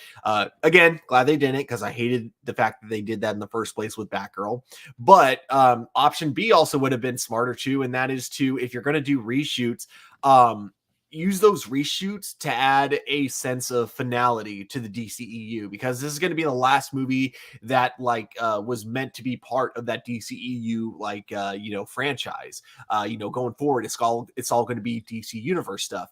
So I feel like the smartest reshoot you could have done for this would to give some sort of finality to the DCEU as a whole. But given the fact that it sounds like very few actors were brought on for these reshoots, I don't think that's going to be the case. I don't know how you can do a sense of finality with only Jason Momoa as Aquaman. So, and I think because a lot of audience people know that, this is part of a universe that isn't even going to continue anymore. I feel like people just know there's no point in seeing it if you're hoping to see it build up to something even bigger going forward. It's going to be a standalone movie, and I'm not sure how many people are going to be excited for that. We'll definitely have to wait and see. Before I comment on your thing, Stuart, I do want to bring up Blossom once again, coming through with the $2 super chat. Thank you so much, Blossom. I really appreciate that. Yeah, definitely is going to go a long way to the channel here. Those suits are badass. You said those suits are a bad idea. Holy macaroni manoli. You come up with like the funniest phrases, Blossom, for sure. I don't know if you meant to say those are badass or the suits are a bad idea.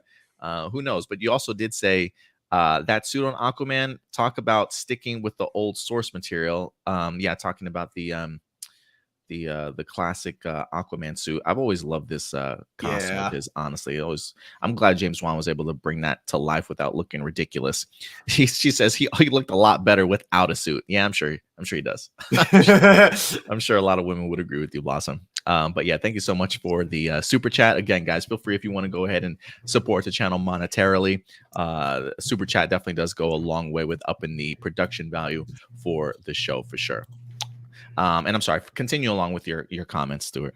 Oh no, that was pretty much it. I don't think it's going to be worth it in the long run is what I was getting at. What about you, Indy? I don't know how much of this article you've read or some of the quotes that you might have heard some of the sources talking about in here. The 3 reshoots going over 3 different management regimes. No longer having Batman in here.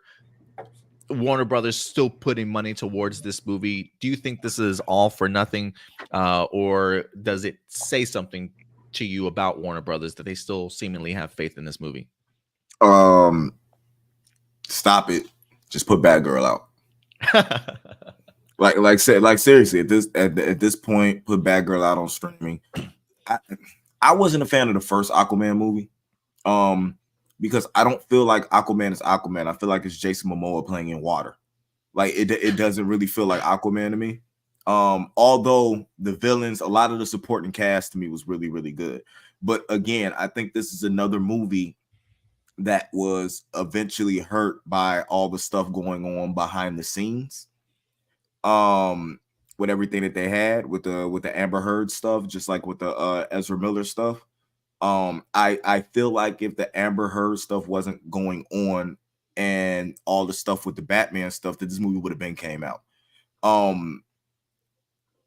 I don't think it has the hype behind it that it once did, and they're eventually going to lose a lot of money. You know what I'm saying? When this movie dropped, to me, I would just be like, on to the next one. I would drop it streaming somewhere, like throw it on HBO Max or something like that. Maybe do something like similar to what Disney did with Black Widow, and you know what I'm saying, put it behind a pay window for a minute to earn some type of money, or stream it for free with a whole bunch of ads. You know, I'd be cool with that if I had an ad popping up, you know what I'm saying, every 30 minutes during the movie, like a minute 30 of ads. And it still wouldn't interrupt my viewing experience in order to make some of that money back. But I think it's done. I think it's for them to go ahead and move on to the future and fully just jump into James Gunn's vision of what this universe is supposed to be. Yeah, I think if anything, I am fascinated to learn like what reshoots James Gunn is doing for this movie. You know, if we've had Michael Keaton in this film, if we've had Ben Affleck in this movie also, and they're now cut out, I am kind of curious as to what is it that James Gunn wanted to put in. And with that wrapping up of these reshoots, because it looks like, according to the article, it says just Patrick Wilson and Jason Momoa were brought in for reshoots. So I do wonder if they are changing the ending or if they're just adding more context, certainly to the story. If one of the biggest complaints that they were getting was story clarity, maybe they're bringing in these two. Maybe they've done some past rewrites, brought them in to maybe add more depth to the film. I think would certainly probably go a long way. But it does make me wonder what the ending of this movie certainly is going to look like. I don't expect George Clooney to pop up in this movie as like a, see, now the whole world has changed. But I am kind of curious if there's any hints as to like anything that's changed in this universe at all, or if they're literally just going to end it on whatever note this particular series or this particular movie is certainly going to end on before we get to James Gunn's stuff. But you know, I guess for me, I guess my thing is, you know, if the reshoots are simply just to try and make the movie a little bit better, that's fine. I think they probably just figure, you know what, we're going to lose movie on this money probably anyway. You know, let's just eat it and just try and still make it the best movie we possibly can. But again, it's just like, why even spend that type of money? But hopefully it's changed the course of this movie. But I'm still not expecting this movie to do the same numbers that it once did the first time around. Unfortunately, I just think the trajectory that we're seeing right now with the box office doesn't make any sense. But if anything, I you know, again, they haven't made it official that they're moving Aquaman into 2024. So there's still a part of me that's just like, let's just get this movie released. And if they can still aim for that December release date, I'll be a happy camper. Because I think for me, the worry that I would have would be, well, if you're not going to release it in December, when do you release it? And if I'm James Gunn, I want this movie as far away from my movie as possible. To just give people like, let's give them some time to get that taste out of their mouth of what the franchise was previously like before getting them reintroduced into sort of this brand new world. Because if you're dropping next December 2024, summer 2024, I think that's just a little bit way too close. So if you can meet that December deadline, please do so. I mean, if these reshoots took place in June, uh, there's a part of me that's like, I don't see why we shouldn't still release this in December. But maybe they also, at the same time, want their actors to be available to promote this movie as best as they probably could. Maybe they saw The Flash and was like, yeah, we didn't highlight or, promote this movie as best as we certainly wanted to. Maybe they feel things can change if they can push this movie back past the WGA strike and the SAG strike in order to properly promote this. Do you think that would help any at all, guys? Proper promotion and marketing for this film? It would help, but not by a lot, I don't think. To be totally honest with you, as long as we're waiting to put this movie out, I feel like the promotion for this movie should have been happening. Like, it should have been something that they were already doing even before the strike, and they weren't doing that. So I don't think anything's going to help. The only thing I feel that would help this movie coming out is if it dropped when there's absolutely nothing else to do. I think the only thing that could save a lot of movies that are coming out right now is the fact that there's not too many new shows going to be on television. You know what I'm saying? All we got is what's coming to theaters right now. So it might be we ain't got nothing else to do. Let's go see Aquaman. Mm-hmm. Hey, you might be right there. Yeah, because if anything, definitely don't want to put it during a time when it cannibalizes itself at all, or isn't near another movie that's sort of like it or shares sort of the same audience. And I think that's kind of why we're seeing the explosion at the box office right now. The idea that you got Oppenheimer doing such great numbers alongside something like a Barbie, because they do have like just two completely different audiences for the most part. But what I find interesting is that people are using that to do double features because they are just vastly different. But I think that should also give a sign to Hollywood that maybe the box office isn't as broken as it is, but maybe it has a lot more due to planning and where you set these release dates for these big movies. If you're stacking them certainly on top of each other and they all share the same audience, that's definitely just going to cannibalize each other. So hopefully maybe the release of Barbie and Oppenheimer allows these executives to have better release date plans certainly going forward. But so we'll see how this movie does once it drops. But guys, let us know your thoughts. Aquaman 2 going through some of the same struggles that the Flash did now that it's gone through 3 different regimes over at Warner Brothers Discovery, and it seems as though James Gunn and them are just at least trying to make this a solid film worth enjoying despite having to put so much money towards it. So we'll see what the end budget of Aquaman 2 is going to be, and we'll see how well it does at the box office. But guys, let us know your thoughts in the comment section box below. And Blossom did clarify her comment. She says, no, I mean, they're a bad idea. Not that I have a crush on him. She says he looked better without the suit. Some armor would work. Yeah, I would agree with that. And I guess we lost Stuart. Yeah, he'll be right back. All right, guys. With that out of the way, I did miss one topic that we were going to go ahead and dive into today. And as we get to our next topic, let me go ahead and bring that up. It's going to be our San Diego Comic-Con recap. Despite the studios not being in attendance here this year, I will say I think a lot of these panels really took advantage of it.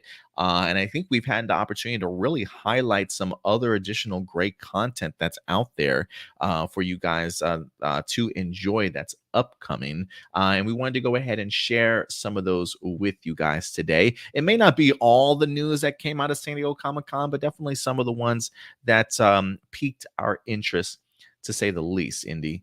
So let's go ahead and talk about some of this stuff. Again, this went from Thursday to Sunday. I believe today is, in fact, the last day of the convention itself. We got our boy Michael. One of my friends, Michael, is out there this year, getting an opportunity to check out some fantastic panels and pick up some great merchandise. But let's go ahead and dive into this, Indy. You mentioned Borderlands this week. You mentioned Borderlands earlier today. We did get ourselves a release date. Borderlands, August 9th. You're right. In theaters, August 9th, but it's 2024. 2024. So it's not like in the, like 2 weeks. Because I was like, I for a second there, I looked at it and I was like, wait a minute, is it really coming out this year? But yeah, 2024. You see the lineup: Kate Blanchett, Kevin Hart, Jack Black, Ariana Greenblatt, Florian Montague, and Jamie Lee Curtis. I don't know if they showed any footage or anything like that at the panel, but they at least did give us an official release date. So yeah, the Borderlands movie, August 9th of next year. It doesn't need to come out at all.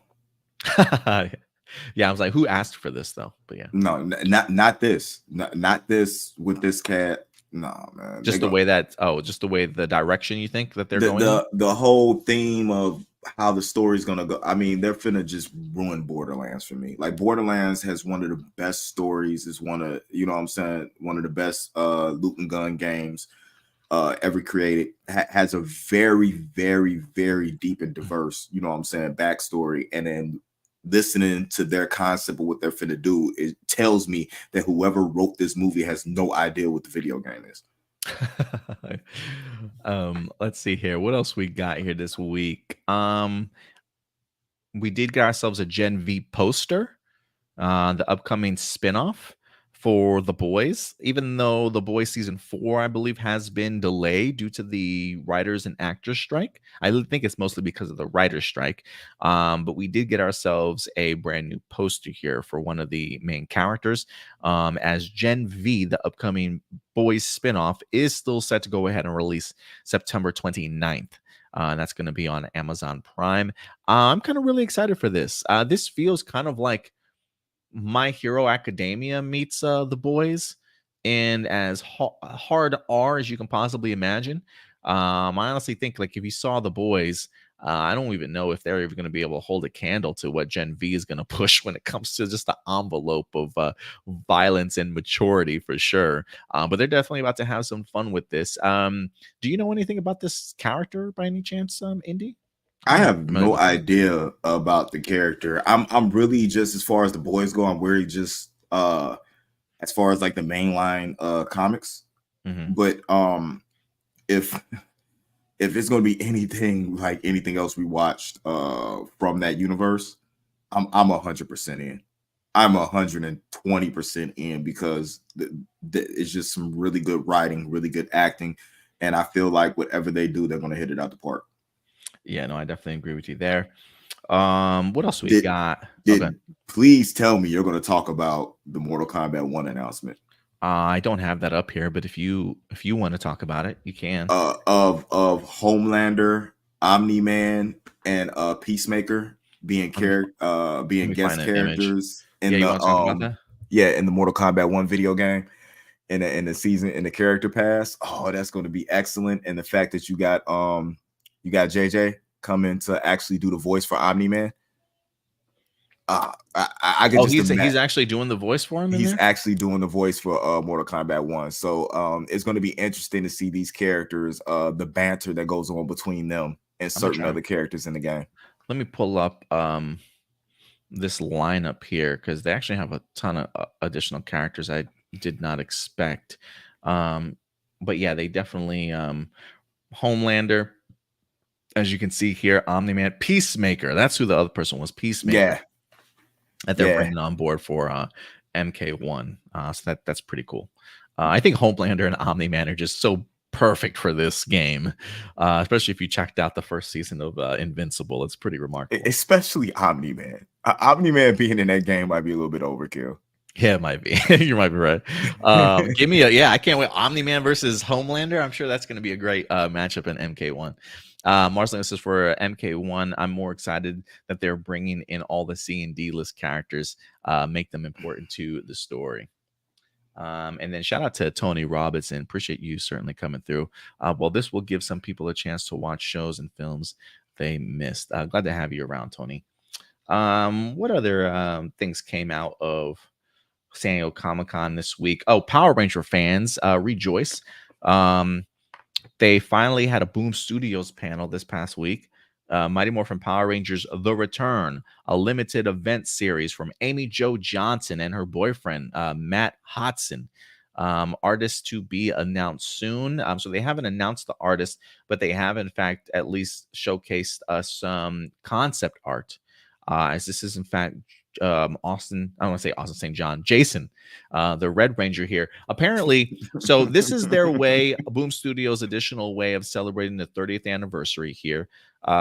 Since Amy Jo Johnson did not appear in the Once and Always or reunion special for Netflix, this is her way of certainly giving back to the fans. Her and her boyfriend Matt Hodson have in fact been working on writing a limited series event. This is that limited series event for MMPR. I believe this actually takes place in an alternate reality, but it does pick up 30 years after the events of the MMPR series. But again, just in an alternate reality. The comic series or the television series? The television series. Okay. So Amy Jo Johnson is picking up the story from the MMPR television series, but she's picking up the story 30 years later, and this is set in an alternate reality. Boom Studios hasn't missed when it comes to Power Rangers. Boom Studios does an incredible job. Honestly, if I haven't been reading the comics, maybe for the past year and a half or so, but I've had the opportunity of checking out some incredible storylines and huge crossover events. And I'm sure they probably still have some incredible storytelling power. I just haven't been able to pick up these issues. But Amy Jo Johnson, the original Pink Ranger, is set to be writing this. So it's called Mighty Morphin Power Rangers: The Return. You actually get to see Kimberly Hart here. She's looking like she's been going through some shit also. I don't like that character design, but yeah, I don't know if I like that. It looks like her face is sunken in, like she's been on addicted to something. No. I don't know what she's been going through a tough time. Is that her hair? The same thing. It looked like they just took Ahsoka and made her look human. It does kind of look like Ahsoka face without that. I can kind of see that. But yeah, she looked like she'd been through some shit. Zach looking like he doing good. He looked like he like a father of 3, got a nice home life going. Like he invested well in the market. Got a little bit gray going on here. He looks like he's been keeping himself in pretty good shape. It looked like they just literally just digitized Walter Jones. Just aged him up a little bit. Yeah, added a couple of gray spots here and there. Hey man, black don't crack, right? And I love this design for Jason, honestly. I don't know what route they're going, but they've given him the big cloud sword almost. They've put him through the ringer. It looks like one of the like a wanderer or something. I don't know, like out of a fantasy. It looks like future Jace, future Tommy. It looked like they went give us Homelander mixed with Tommy Oliver. Like it looks like Wanderer Tommy. Like they just trying to we'll just use Jason and give him the Ninja Turtles last Ronin outfit. And yeah, that's the last Ronin. Yeah, I can see that. But he looks like a lion. He looks like a lion. Like, you know what I'm saying? Mane, gray. He does. He really a little Loganish to me. Yeah. It's kind of like how I would imagine him. It's like how I would imagine him looking if he existed in the RPM universe. Like a post-apocalyptic, like surviving some shit type of thing. Yeah. Yeah, I dig it. He looks like what's his name from he looks like Negan should play him in the live action. Oh my god, yes. I could totally see that. But I thought that was actually a pretty cool San Diego Comic-Con reveal that we wind up having. I need that. I haven't picked up anything Power Rangers since the Omega Ranger run. And that might actually be something that I pick up. And knowing her, I'm really looking forward to seeing if she pays homage to JDF and Tui Train. With so you know what I'm saying, somewhere within those pages. So like I'm when that drops, I'm there buying every cover. Yeah, I'm looking forward to it. And we'll keep you guys posted on when it's set to release. I don't know if they gave a release date out there yet. Just trying to artists to be announced soon. Yeah, I don't see a release date yet. It just says coming soon. But I definitely expected this year to celebrate the 30th anniversary. We also got some new Percy Jackson posters. I don't know if this shows a release date yet. No, it doesn't show a release date, but we do have some posters here for Percy, Annabeth, along with Grover. So we got our trio here for Percy Jackson and the Olympians. I think maybe they might have showed some exclusive footage at San Diego Comic-Con. I'm not quite sure, but I don't believe that they ever released these to the general public.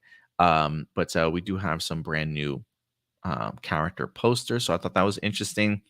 And we also have the Continental. I think this dropped today or sometime yesterday. The Continental did show exclusive footage at San Diego Comic-Con, but unfortunately, we do not have that for you guys. But they did go ahead and release this brand new banner along with some set photos for the upcoming 3-part event. This is going to be on Peacock from the world of John Wick. As you can see, this is going to be a prequel series taking place before this series itself. So Deadline actually reported on this. This is the Continental is right around the corner. The John Wick prequel series that explores the iconic hotel for assassins will premiere on Peacock September 22nd with the first episode of the 3-part event titled Night 1. Episode 2 will debut September 29th, and the final episode will hit the streamer October 6th. So it looks like we're definitely getting it 1 week at a time for the next 3 weeks. It says this news comes during San Diego Comic-Con, where the audience was also treated to an exclusive in-room footage from the upcoming series. And they talked a little bit about it. But the series itself, it says it stars Colin Woodell, who you see here, as a young Winston Scott, the hotel manager at the Continental. It will explore the origin behind the iconic hotel for assassins, centerpiece of the John Wick universe through the eyes and actions of Woodell's young Winston as he's dragged into the hellscape of 1970s New York City to face a past he thought he left behind. It says Winston charts a deadly course through the hotel's mysterious underworld in a harrowing attempt to seize the hotel where he will eventually take his future throne. So yeah, some really great photos that we wind up getting here as well. And I believe this is probably a younger version of the actor that just passed. I can't remember his name, unfortunately. But yeah, he was in the John Wick movies. But I love the idea that this is sort of a period piece taking place in the 70s. I think it's going to add a really fun sort of dynamic to this. But yeah, San Diego Comic-Con revealed the Continental 3-part event. Remember, September 22nd, September 29th, and August 6th are the 3 dates. Are you guys excited for this? Yeah, I was already excited for this before when I thought it was just like a movie, or I thought it was going to be like a series that just kind of like took place like during the events of John Wick, or like somewhere in between like the events of John Wick. But I didn't think it was going to like actually add anything to the lore or the universe. But now kind of like seeing the type of movie that they're trying, or the type of mini series they're trying to make, where it's actually like an origin story and it actually kind of adds a little bit of a layer to that. That gets me actually like way more excited for this. What about you, Indy? It's John Wick lore, so yes. It's like it's nothing else to say about it. It's just like Fast and Furious movies. I go see them. You know, like I'm gonna watch anything John. It's certain stuff that if they come out with it, I'm tuned in. You know, the Winchesters was a horrible prequel, but it was supernatural, so I watched it. So you watched it anyway. Yeah. But I'm all for it. Whether it's good or bad doesn't matter. It's a part of a world that I love and enjoy. And then we also got some brand new Walking Dead trailers. As we are introduced to the new Rick and Michonne series, we wind up getting ourselves a little bit of a teaser trailer for that, along with Daryl Dixon. We've talked about that logo's still horrible. Yeah, it's pretty bad. But let's go ahead and actually, I don't know if I hold on. Let me can't stop this share real quick. Hold on. Just want to make sure I'm not sharing audio here. But this is in fact the teaser trailer for the Rick and Michonne series. But they actually changed the title of it, which I'm really glad that they did. It's now titled The Walking Dead: The Ones Who Live. As they wind up dropping this brand new teaser trailer here. And then things change as we get to see good old Rick certainly returning. I found out that he's alive. So they confirm it. As it seems as though Michonne is, in fact, looking for him.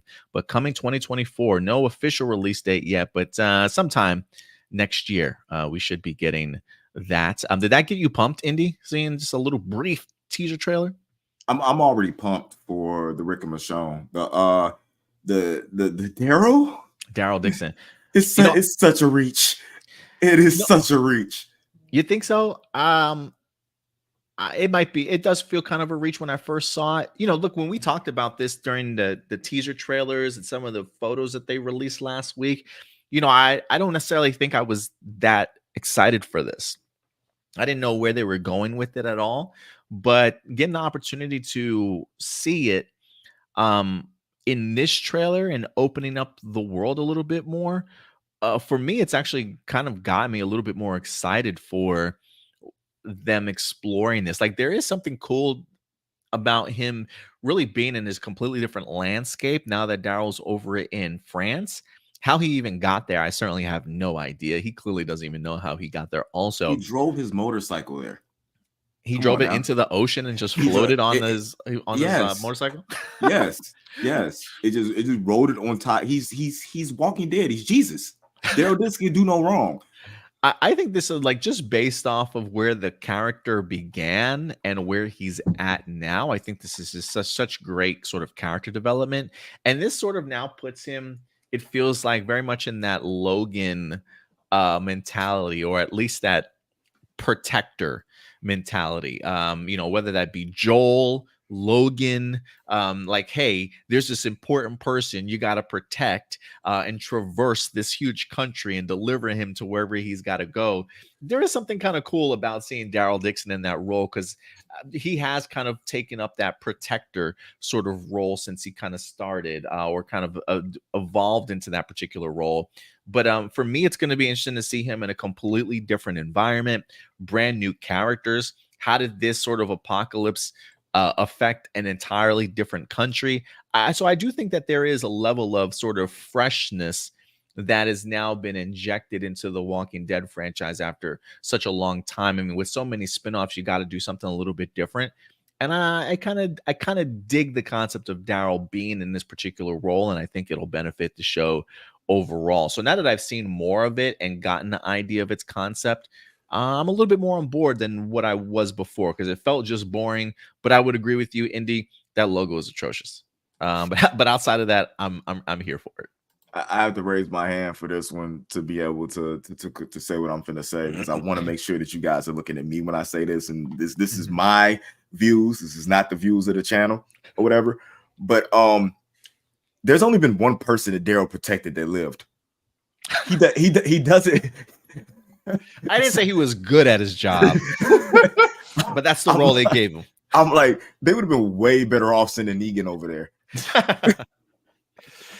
So, okay, I haven't kept up with The Walking Dead since season 9, as you guys know. But I do remember there was a huge thing where they dragged it for the longest time. But it felt like they were really building up to a Carol Daryl romance. Was that still in the show by the time it ended, or did they kind of like just drop that? It's not a Carol Daryl romance. It's more of a mother-son type of thing, because Carol ended up getting with the king of the friggin' land. That's right. The tiger. That's right. I remember. And that's right. She brought him in, and those two are at odds. You know what I'm saying? Because for the longest he didn't trust him and stuff like that. But it was more of a mother-son relationship. And actually, that was one of the best parts, like the last 2 seasons, is the routes that Carol took to get stuff done, and Daryl not agreeing with it, and then them two being at odds and actually splitting from each other for a while, and then coming back together and seeing that friendship come back was one of the best things of the last 2 seasons. And I think that's what really got people super, super behind Daryl, even the Daryl haters, that executed him to be having his own spinoff series. And yes, they're technically divorced, but they're still not over each other. I mean, they're divorced because Ezekiel was acting different because of him losing his kingdom, him coming down with the illness and everything like that, with the cancer coming back, and the different ways they want to handle things. Carol's whole drive the last 2 seasons. It's like her ideology just totally shifted. You know what I'm saying? It's like Carol became that look at the flowers like 24/7. Yeah. By any means necessary. And the Ezekiel and Daryl both did not agree with that approach that she was taking to handle situations.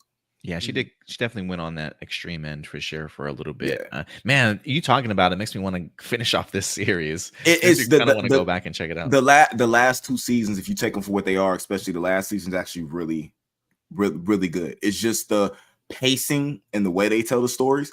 But if they would have stuck them trying to fit too many characters and close too many, you know what I'm saying, story threads, if they would have just stuck to the main characters they've been building up since then, it would have worked. But I didn't think they were prepared for losing Michonne and Rick and the story just kind of stalling, you know what I'm saying, stalling like it did. Like, I don't think they understood how important Rick was to that story, but the imagery and ideology that Rick had was so embedded in Daryl, you know what I'm saying, because that was his brother, that it helped push stuff along when they started to push Daryl more to the forefront. So yeah, The Walking Dead continues. We've got plenty of content for you guys, and if I'm not mistaken, Dead City along with Daryl Dixon have both been confirmed to get season 2 orders. Wow. So Dead City clearly did some. Yeah, Dead City clearly did some things right. They're going to be getting the season 2. Daryl Dixon hasn't even started, and we got ourselves a season 2 for the series as well. So they're definitely committed to this series. I'm trying to think of who he's thinking about. Who died? It's so many people died in that show that I can't even think about who died in season 8 that was controversial. But let's go on to the next one. We'll talk about that later. The next one that we're going to dive into, a new trailer came out for One Piece. Oh, it was Carl who died in season 8. That was controversial. That wasn't controversial. That little asshole. I'm sorry. Anyway, I just let's continue. We got to continue on. We got to continue on from Walking Dead. But One Piece dropped a brand new trailer for us this week. Also, getting a much even bigger look at the Straw Hat crew here. It is set to go ahead and drop August 31st on Netflix. But man, I got to tell you, you know, look, I know a lot of people complain like, hey, you know what? Cowboy Bebop looked this good also, or, you know, that looked like a great series before it even dropped and a lot of hype behind it. But man, I got to tell you, the more and more I see this show, just images of it, this looks so much fun, man. Like visually, the aesthetics are incredibly pleasing in here. You can see just visually where they put a ton of this budget and stuff towards. I mean, they're talking about how expensive this series certainly is to make. And I think for me, again, just hearing the creator just talk about their cohesiveness and maybe even sometimes struggles to get on the same page between them and Netflix. If this is them struggling to get on the same page and then finding sort of that recommitment to really bring that story to life, I think the creator really got his way here. And visually, it looks hella fun. So I'm going to trust that the storyline is definitely there, especially with just how committed they are from the creator standpoint to be in line with just the series itself, anime and manga. So this looks fun to me, man. I cannot wait for August 31st to get here for One Piece. But do you guys feel any differently, or is it the more that you see of this world and its design, does it get you even more pumped? This box is heavy. Soapbox. You're gonna get I didn't know you were gonna talk that long. Let me stand on this. Right. One thing. You can't use the Cowboy Bebop is, to me, a way harder story to put into live action. It being like a space opera, you know what I'm saying? Type thing is way harder to bring the visuals and the emotion to that than it is this. There's a reason why One Piece has been running over 1,000 episodes, because of the way they tell stories, the way they break down each individual character. I mean, in every arc, they spend time on every member of the Straw Hats, on every villain, to show you the motive, to, you know what I'm saying, do everything. It's the way they tell the story that's going to make this so good. The thing that's going to be on top of that is the fact that it visually looks like One Piece. Mm-hmm. Like this, par for par, looks like it's supposed to look. They understand the fandom. Look at that gum. You know, I mean, it's Look at this. This is point in, point out. We took this out the anime, we took this out the manga, and we put this in the show. The most important points. It was sold me on this when Luffy took that hat off and put it on her head. That moment when I read it touched me. That moment when I saw in the anime teared me up. Bro, I'm gonna break down when I see that in the live action.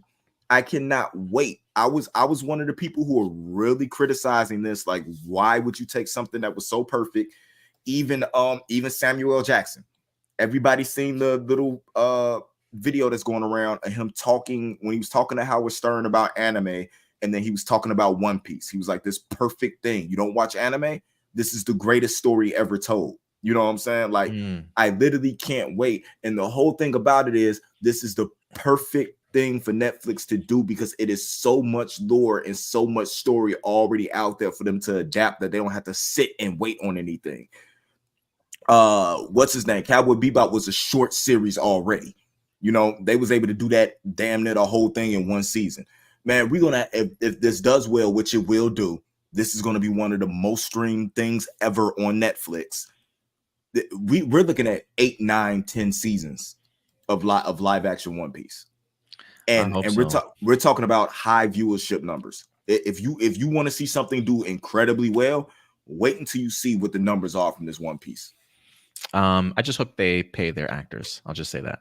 What about you, Stuart? When you see this particular trailer, anything stand out to you? What are your thoughts on it? I think what's hilarious is that I almost, to an extent, like, hear me out first, I almost disagree with everything Indy said in the beginning there, when he was like talking about how One Piece is easier to adapt than Cowboy Bebop. I think Cowboy Bebop could have been a very easy anime to adapt. I just think they did a really bad job of it. I think on paper it would have been easy, but One Piece is one where I'm like, where I haven't seen much of it. All right. I should point that out. I actually didn't watch a lot of One Piece. I saw like a little bit of the beginning of it when it first aired on Cartoon Network, but that was about it. But it's kind of like, it has a very much like that shonen vibe, in the sense that it works as a manga or as an anime, but I don't see how you could make something like this work in live action. But after seeing this trailer, I'm on board with this. It looks like they capture the heart of the anime, but visually they know exactly what to change in order to, make sure it translates well to live action. Whereas like Cowboy Bebop, it felt like they were like borrowing the visual style from the anime without really recognizing why that style was there the way it was in the anime. It was just like, oh, hey, this looks cool in the anime, so we're going to take that and we're just going to do that exact thing, but live action, which made it go from being a really serious, because, Cowboy Bebop to me is like one of the more serious animes. It's one that you watch and you take it seriously, and it made it like really hard to take it seriously when you saw visually that exact thing in live action. But here, you're taking an anime that's always been like a fun adventure. You're putting that in live action, and it captures that spirit, and only changes so far from what I've seen from the trailer, what it needs to change in order to fit a live action, world a little bit better. Yeah, I totally agree with you guys. Both of you for sure. And I cannot wait for this, guys. So yeah, August 31st, mark your calendars. Let us know after seeing this trailer. Are you even more invested in One Piece, or are you still kind of on the edge and hesitant about it? But I do think all the moving pieces are certainly there. So we'll see how it comes together. But we'll definitely all get the opportunity to check this out in just a matter of weeks. Yeah. But what else did we wind up getting this week? Let's dive into this other one here. Invincible is back in the news. We've been highly anticipating more details for a season 2. But before even getting to a season 2, we wind up getting some new posters and images that they went ahead and released. Let me load these. I thought I had these loaded, but again, it feels like StreamYard just be deleting stuff on me before I even get the chance to view it. But before we even get into season 2 of Invincible, we also have ourselves a special episode that just dropped. Invincible Adam Eve. They got a special episode for her currently up on Amazon Prime. This feels very much sort of like a an origin story for her, as it explores just her past and her upbringing and things like that. They went ahead and released this little teaser trailer here over at San Diego Comic-Con, but I'm glad that they're giving Adam Eve an opportunity here to really shine. She was a great character in the first season of Invincible. Somebody I definitely want to see a little bit more of, so I'm glad that she's getting a little bit of her own special. So I would assume you would check this out before you even dive into season 2, but visually it looks fun. It looks like it's still got the same art style from Incredible, or Invincible, I should say. But yeah, this looks pretty good. How are you guys feeling about this? This kind of came out of nowhere for me. I was not expecting this to be revealed at all at San Diego Comic-Con.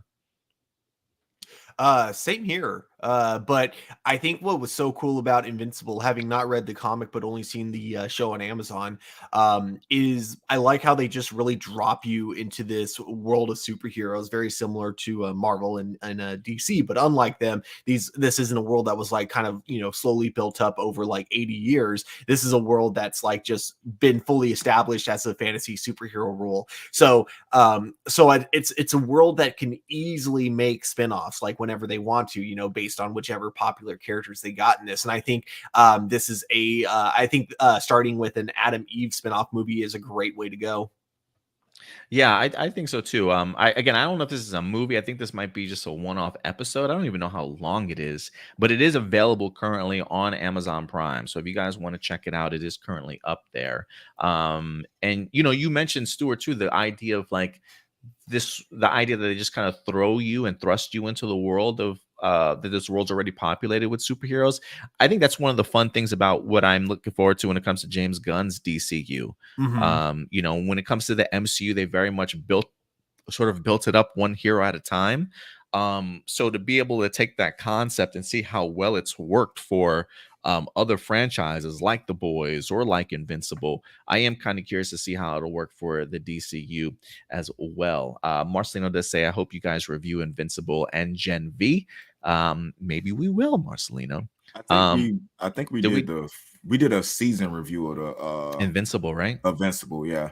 Yeah, I believe we did also. I don't know if that's on this channel though, or if this was on the old channel. The old channel. Yeah. Okay. And the runtime for Adam Eve is 50 minutes. Oh, okay. So it is like a little bit of a special, if you will. So we did get that trailer, but we also did get ourselves an Invincible season 2 trailer.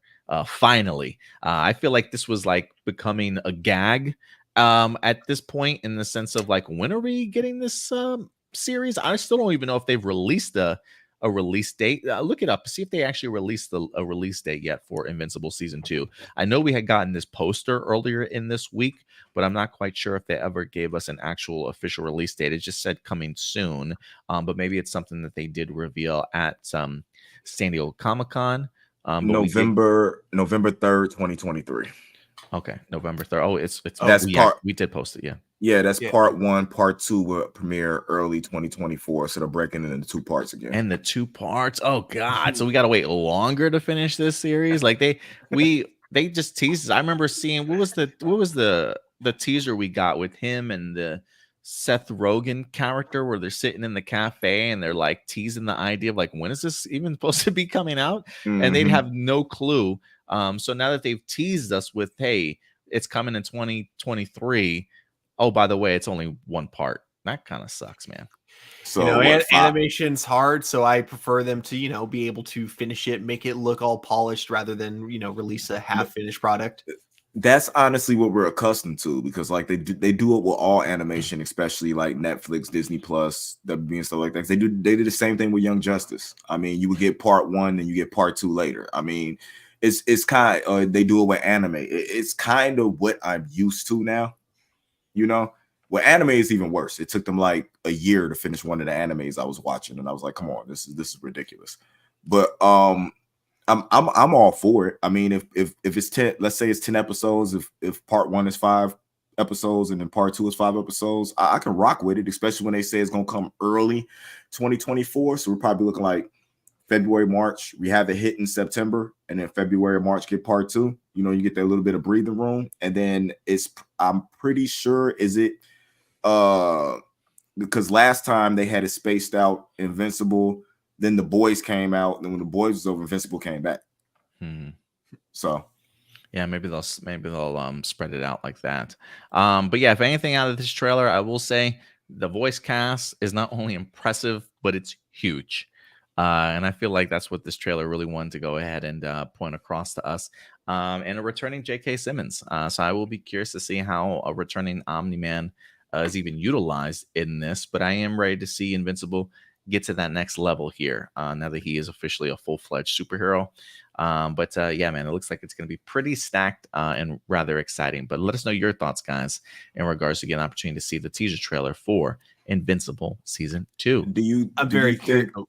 Oh no, go ahead. I'm sorry. No, you go first. Do you think that Stephen Young is going to catch Johnny Young Bosch in voice acting? Ooh, maybe. Because I'm like the people. A lot of people don't know a lot of the characters that Johnny Young Bosch does, and then you got Stephen Young comes out and he just does iconic. You know what I'm saying? Characters. Like people don't even know that Johnny Young Bosch voices like Ichigo's. You know what I'm saying? English dub, and you know what I'm saying, does the English dub for Trigun, for Vash the Stampede, and different stuff like that. So I wonder if he's going to end up catching, you know what I'm saying, that status that Johnny has, you know what I'm saying, in voice acting. Because Stephen Young is, and from what I've seen from him so far, is just amazing. What else has he voice acted besides Invincible? Stephen Young, that's right. He's in Tuca and Birdie. I totally forgot about that. He plays Speckle, and he's great also in the limited series Beef on Netflix. It's not voice acting work, but he's really great. Really great performance is in there, and I think he actually even got nominated for an Emmy for his role in Beef. So definitely check it out. Well, Glenn died, so Invincible could fly. Yeah, yeah, absolutely. But yeah, guys, those are just some of our things from San Diego Comic-Con we wanted to go ahead and talk with you guys about. So yeah, let us know your thoughts in the comment section box below. Listen, there might be some other things from San Diego Comic-Con we didn't get to or get the opportunity to talk about. So if you want to bring those up in the comment section, you certainly can. Never mind. And with that out of the way, let's move on to our next topic, shall we? I'm sorry, I didn't know he did Keith. I didn't know he was Keith. And Voltron. Voltron. Yeah. Still coming through as one of my favorite Voltron characters, man. I used to, growing up as a kid, I wanted to name myself Keith because I always thought Keith was so damn badass and so cool in Voltron. Yeah, just all you need is a robot line at him. And maybe one day. All right, guys, let's go ahead and move on to our next topic. We got two more before we even get to your live viewer questions. So let's see if we can go through some of these rather quickly. Speaking of childhood series that I used to love growing up as a kid, Masters of the Universe is back in the news. This movie has been trying to launch once again for years. Things have been rather promising over the past several years. I felt like we've been getting some casting announcements. Some people have backed away from this movie, more casting announcements, and it's kind of been in sort of like production hell since then. Not really been getting a lot of news until this week. And unfortunately, not good news for Masters of the Universe as it continues to fail to launch. Let's go ahead and dive into this, man, because as a kid that grew up a huge He-Man fan, somebody that grew up watching this Dolph Lundgren Masters of the Universe like on a weekly basis, renting the VHS from the nearest video store, I used to watch this movie on repeat. And while, you know, I may still dabble in it from time to time, I am ready for something more modern, something a little bit more to the times here in 2023. I would love to see this brought to live action once again. We've had several animated iterations of it, but according to Variety, it says Masters of the Universe movie deal at Netflix, movie deal dead at Netflix after at least $30 million in development. Mattel is shopping for a new buyer. This is fresh off of, I think we had Kyle Allen that was recently cast to play Prince Adam and He-Man. But apparently that is no longer happening. It says Variety says Masters of the Universe, a live action movie based on He-Man and a slew of other popular Mattel toys, is officially dead at Netflix, according to multiple sources. Insiders say that close to $30 million has already been spent on development costs, and the cash that's been shelled out to hold on to talent, like previously announced lead Kyle Allen and film's heat-seeking director duo. Other knowledgeable sources estimate all-in costs for the development at twice that figure. So they might have actually already spent 30 to 60 million to get this off the ground. The latest headache for He-Man and Friends only further complicates the property's treacherous journey to the screen, one that goes back as far as 2007. Warner Brothers and Sony Pictures and countless writers and directors like John Chu and MCG have all gone and come and gone. The latest implosion at Netflix, according to 5 individuals with knowledge at the project, was over budget concerns. A spokesman for Mattel confirmed that Masters of the Universe is no longer at Netflix, but did not provide any further comment. It says the characters formed a much-loved 1980s animated series, which developed a cross-generational fan base during its syndicated runs. For the latest film iteration, the budget came in at over $200 million, with cameras set to roll this February, sources said. Last spring, however, Netflix was confronted with a stunning stock drop that saw the powerful streamer shed $50 billion in value after investors became concerned about the company's subscriber losses. In the aftermath of the sell-off, it says Netflix head tried to reassure the industry that they still had money to spend amid the Wall Street woes. However, sources close to Masters of the Universe said that after that point, the streamer refused to shell out more than $150 million to see up-and-comer Kyle Allen pick up He-Man's sword. A source familiar with Netflix said the stock drop was irrelevant to the budget issues on Masters, noting that its content spend has been flat $17 billion for 2 years, despite market fluctuation. So they're pretty much saying that despite the stock drop and loss of value, this is something that's normal for Netflix. So the idea of them losing 15 to 17 billion dollars probably shouldn't have been the reason as to why it caused them to go ahead and axe this. But the idea of maybe Netflix not wanting to spend upwards of $150 million, that certainly could be a big issue. It says producers brought back a proposed $180 million budget to the table, and Netflix still balked, never handing the movie an official green light. One source with knowledge of the budget talks said that the final figure included costs spent on development. Netflix and filmmakers even considered shooting Masters of the Universe and a proposed sequel simultaneously to amortize the expense they added. Multiple parties said the streamer is enamored with the filmmaker's siblings, but could not reach a middle ground. It's telling that Netflix would bail on such a significant investment. Part of at least $30 million spent in development was paid to Sony, and the decision to do so further illustrates to Netflix in 2019 per sources, and the decisions to do so further illustrate the challenges of making huge film franchises exclusively for streaming platforms.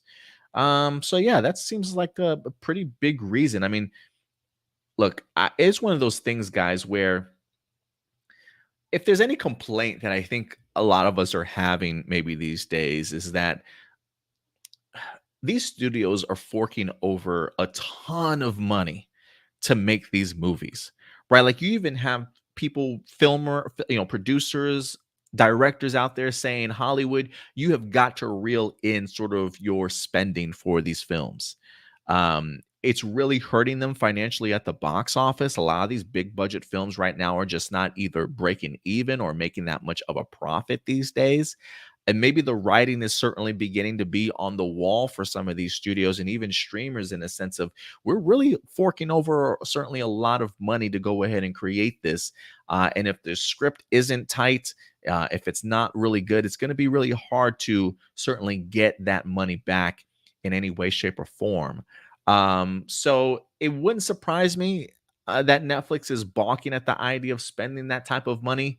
But honestly, it is almost at the same time, guys, interesting in the sense that when I think of Masters of the Universe, I just think of like this huge, expansive world.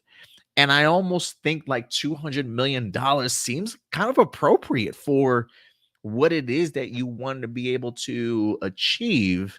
But that still is a lot of money to certainly fork over. And this article continues to go on, but Masters of the Universe has failed to launch. It has always been in this sort of predicament, and it just never caught the wind in its sails to finally take off. But let me start off with you, Stuart. You hear this, and maybe some of the reasons Netflix has killed this movie. Is this a film that's ever going to get done? And just what are your thoughts about this movie not being able to launch? I mean, if this movie ever does happen, I don't see Netflix as the platform for it to be released on. I don't really see any streaming service being the place that you should release a He-Man movie on. This feels like a type of movie that should be released on the big screen, by a major studio. When you look at the visuals of He-Man, if you want to recapture that, and really stick to the true spirit of He-Man, this is one of those movies where you can't cut any corners. You kind of have to go all out if you really want to capture like the heart and soul of He-Man as a whole. I think it was really weird that Netflix put so much money into this only to then back out, and then and then they wonder, and then people wonder why Netflix won't pay their actors, because they'd rather spend their money on, things that they decide they don't want to finish up. Obviously, that's definitely a big part of it, as we're seeing through this. So yeah, it kind of bums me out that we're not going to see it anytime soon, but it gives me hope that, a bigger studio will pick it up and it could be a lot more like a true to form type of He-Man movie, and not just another Masters of the Universe where to save on money, they just stick them into the real world, I hope not. I hope not. Because look, I will say this later in the article, it does kind of bring up the Barbie sense of things. It says Mattel has reached media saturation in past months as Warner Brothers marketing has been at hyperspeed promoting the July 21st opening of Barbie. While the Netflix fallout over Masters of the Universe hasn't surfaced in a significant amount of press the corporation has participated in, Mattel CEO has been touting its value in plain sight. He says it's as big as Marvel and DC is what he told the New Yorker recently. It's hundreds of pages of characters and sorcerers and vehicles and weaponry, you name it.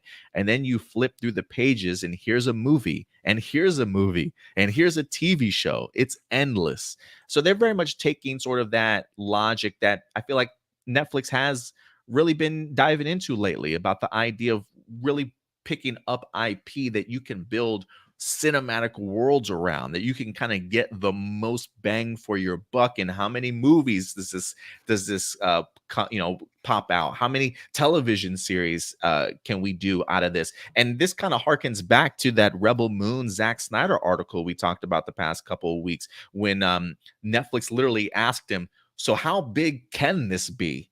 And Zack Snyder opens up his 450-page Bible, right? So it's very much the same mentality of like, look, hundreds of pages of characters, lore, fantasy, magic, weapons, right? I mean, he's really pushing the envelope in to say that $250 million budget is well-deserved for this when you look at the ultimate plan of where this wants to go. But it seems as though Netflix is not necessarily kind of on board with that.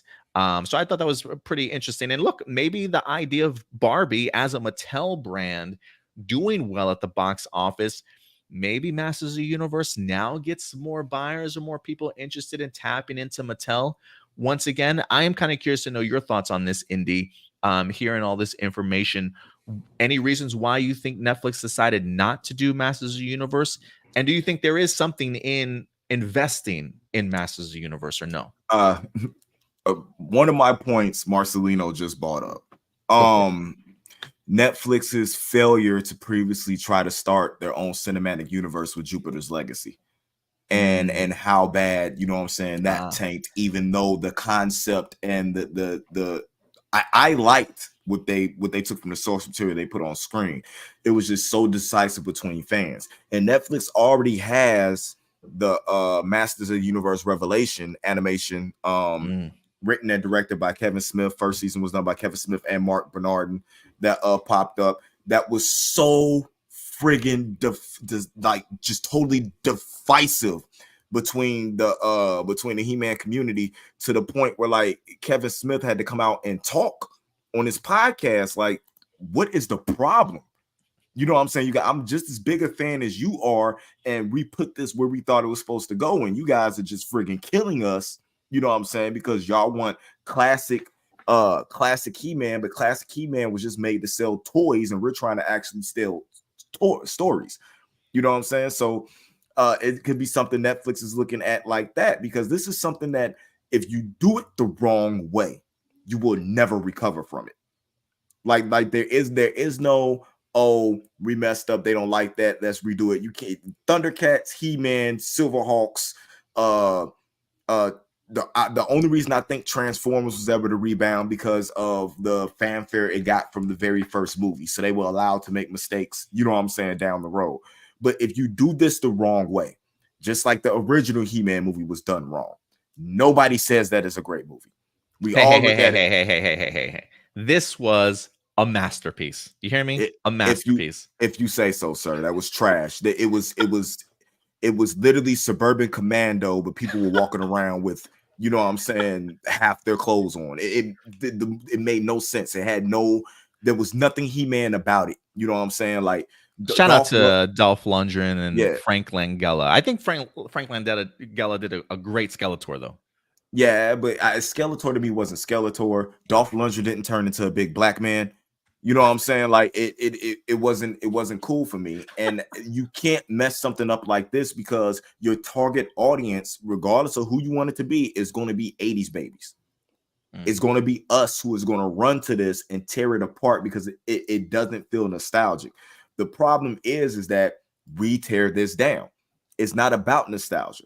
You know what I'm saying? It's about letting the future in on what worked in the past and getting them connected to what we do. If we looked at it as they're making this for our kids, and now this is something that we can have in common and we can take them back, like, yeah, this started back here. This, you know what I'm saying? Sometimes it's easier to do with music than it is with other sorts of mediums. But if we could look at it like this is going to connect, this is why we're not out here doing dumb stuff, because we had stuff like this, you know what I'm saying, to do and teach us ways. Because think, after every episode of G.I. Joe, after every episode of He-Man Transformers, we always learned a lesson. Yeah. We always had a lesson of the day. Tell me where you get that at now. I'm still trying to figure out how SpongeBob can light fire underwater. So if they can get back to doing something like that, you know what I'm saying? There's one show that does it better than anything that I really love, that I sit down and I watch with my kids, and that's Bluey. Oh my God, yes. You know what I'm saying? Like Bluey feels so old school to me, but with a new school twist. If they could find some way to do that with these movies and these animated shows and stuff that they're doing, they'll be good. We won't have any complaints. But the problem is that they're taking everything that we loved and turning it into what the kids like now. And it's nothing of what it used to be. It's a shell of what it used to be. I am curious if this were to get picked up by any streaming service. One, do you think this should be movie in theaters or streaming service properties? And if streaming service, who do you think should pick this up? Paramount. Paramount would be a good choice. I don't know why I go back to Amazon. I go back to Amazon because they give, I think, the most money to their shows and movies. I think their production looks more expensive than anything that you get from a Netflix original or from a Hulu original.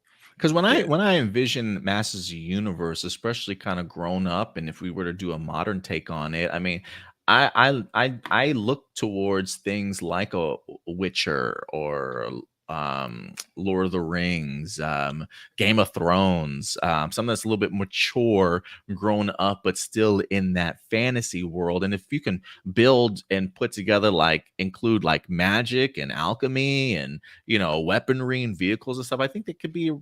I do think that there is a world that we live in where a Masters of the Universe live action can be successful, or do you think those days are long gone? I very much so think it could be successful. The thing I feel like this wrong, like Amazon, Netflix, like HBO and stuff like that, is that the stuff feels episodic. It feels like it's just episodes, but like I don't know if it's just because Paramount Plus is what it is. You know what I'm saying? When stuff goes on there, it feels like a movie. No matter, you know what I'm saying, what the budget is. When Paramount Plus puts something out, just because they're putting it out and they don't put much out, it feels like it's more important than, you know what I'm saying, than the other streamers. The other streamers are always just throwing stuff out there and seeing what sticks. Oh, man, I want to say there's breaking news here. Datila just sent us a trailer link for Legend of the White Dragon. Ooh. And I was actually finna mention something about that from the because when we was talking about the con stuff and I forgot. Because before you go into the breaking news, they did have a panel at Comic-Con, and the movie, and it was supposed to come out on September 4th, which is going to be Jason's 50th birthday, but it's being pushed into the first quarter of 2024 for the simple fact that after Jason's death, there was so much fanfare that they were actually able to do like $1 million worth of reshoots. Ooh. In order to be able to better prepare the movie. I got to watch part of the opening because I had a friend that was there, and it was really cool because when you walked in to sit down at the panel, they had in the middle of the table, a single Green Ranger helmet. And then when the cast came out, they left that middle seat empty. You know what I'm saying? And to let them know Jason will always be there with us. And then they premiered a scene of Jason's character and his daughter's character, you know what I'm saying, interacting with each other. And then her and Aaron had a long talk about mental health and her understanding of her dad putting into his work, because we're not all going to sit out here and say that Jason David Frank was the best actor, right? Because he wasn't the best actor. But I've never seen somebody pour more of himself into a role, you know what I'm saying, and hoping to be able to touch somebody than I have him. And I think that's one of the reasons why I don't want to say idolize, but one of the reasons why I look up to him so much, you know what I'm saying, in a whole live fearlessly, you know what I'm saying, quota, because he wanted to make sure that everybody felt good about themselves and about where they were going at the end of the day, and just wanted to put something out there like that. So if you don't play the trailer, I'm going to dip out and go watch it. Well, I'm trying to. We keep talking, bro. Let me pull this up. Hold on a second. Let me pull this up here. Wait a minute. I do apologize. Well, first off, let me just give. We do not own the rights to this footage. This is belongs to Bat in the Sun. I don't know if there's any other production companies. Aaron, I kickstarted the heck out of this. We should be able to play this without being flagged, sir. Yeah.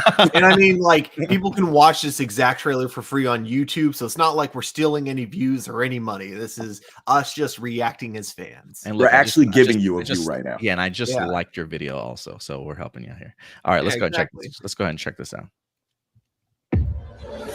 The prophecy tells of the duel between the two dragons and a shared crystal. We must join together to prevent the schemes of evil men.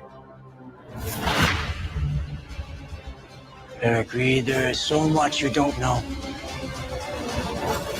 All that matters is that you are now a white dragon.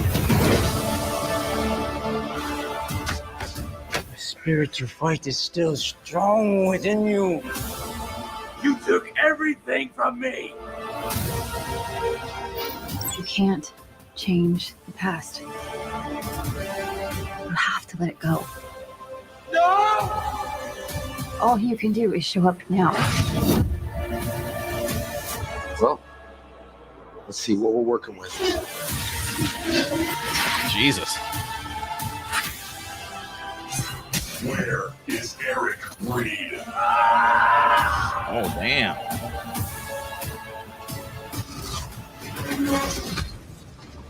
Superhero landing. I love that theme.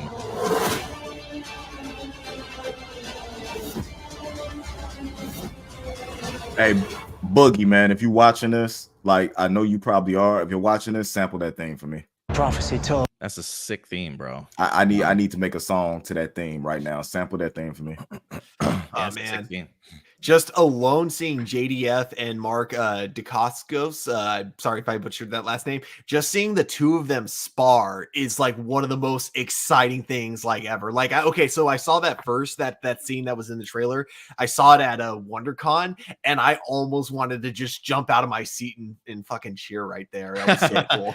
And Aaron needs to get his credit because he's done mocap for like Spider-Man and different stuff like that. He is an incredible athlete, you know what I'm saying, and martial artist and acrobat in his own right. And I'm looking so much forward to the 1v1. You know what I'm saying, that those two are going to have with JDF and Aaron. I will butcher his last name if I try to say it. You know, I can never remember the actor's name that plays sort of like his mentor in this. That he's the guy that's narrating, the Iron Chef guy, and he was on John Wick also, and a bunch of other stuff. Oh yeah, that was Mark. I can never remember his name. Dacascos, yeah. Yeah, I'm really excited. Like you, Stuart, I'm really excited to see them on screen together. And I think also, well, after watching this trailer, I do appreciate him being the one that gets most of the narration and voiceover stuff. To me, it's almost one of those things where it's like he's clearly the best actor out of all of them. So he's probably got some of the strongest roles and lines to kind of deliver in here. So it's like let's put him at the forefront in this. What, Indy? How dare you poo-poo on David Ramsey? I mean, look, he pops up in here every now and then. You know what I'm saying? I mean, he's got one or two scenes in this trailer. I mean, look, David. No, I'm not taking anything away from David, but you know, I like Mark. I do. Yeah. No. The other thing is that David, every time we see him, he seems to be in the exact same area in the exact same outfit, making me think he probably did like one day. Like one scene. Yeah, got one scene in this movie. It'll be probably one day of shooting, but they use that one scene like throughout the whole movie to make it look like he's in throughout it. What if the entire movie takes place in one day? Like what if it's a crazy 24 hours? I mean, that would be pretty cool. I kind of dig the concept of how quick that pacing might be. Yeah. Visually, I think it looks pretty good. I think they got the special effects look pretty good. Fight sequences are definitely going to be there. I'm still waiting to see what the performances are definitely going to be like. Well, but if anybody got the chance to watch Ninjak versus the Violent Universe, that Bat in the Sun did. You can you feel a similar vibe, but you could tell they had a budget this time. You could tell that the Kickstarter worked because the Ninjak stuff was really good. But if they would have had a budget and did that, it would have been way better if they weren't going to be able to kickstart something, you know what I'm saying, like that. But this, like I feel like it's money well spent. I feel like it's going to be really good, and I'm upset that Jason's not going to be here to, you know what I'm saying, reap the rewards for, you know what I'm saying, a job well done. Yeah, the only thing this is missing that can make me like fanboy over this so hard is no offense to Aaron, but if Stephen Amell played the villain. Oh my God, yeah. That would be pretty dope. But yeah, guys, thank you for that, Dante, for bringing that to our attention here for a little bit of breaking news. Get that girl a raise. Yeah, yeah, we definitely give her a raise. We do have one last topic, though. One last topic for you guys.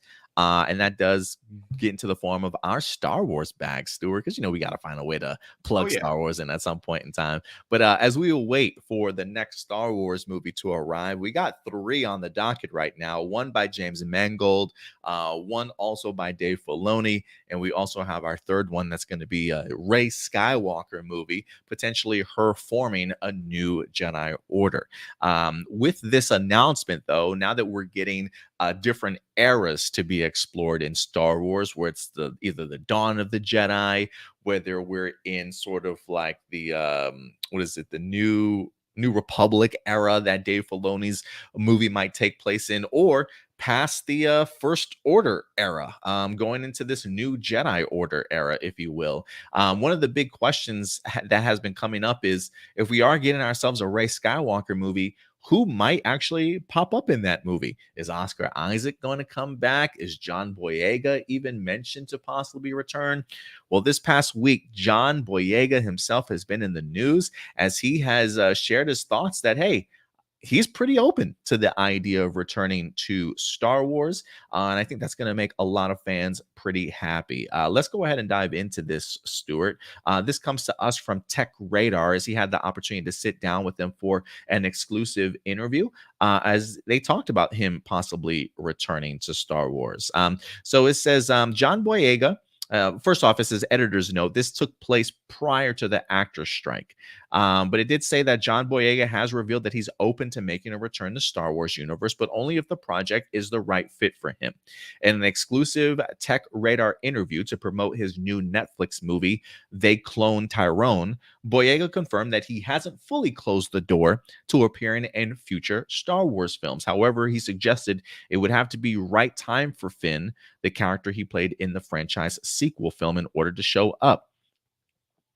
It does say in a lengthy GQ interview back in 2020, Boyega also hit out at certain sections of the Star Wars fan base for racially abusing him and Tran.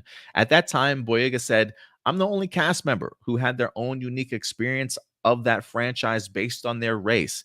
Let's just leave it like that. It makes you angry with the process like that. It makes you much more militant. It changes you because you realize I got given this opportunity, but I'm in an industry that wasn't even ready for me." Oh, that's pretty powerful stuff.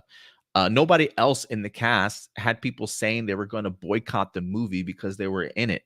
Nobody else had the uproar and death threats sent to you there through their Instagram DMs and social media saying black this and black that, and you shouldn't be a stormtrooper. Nobody else had that experience, but yet people are surprised that I'm this way.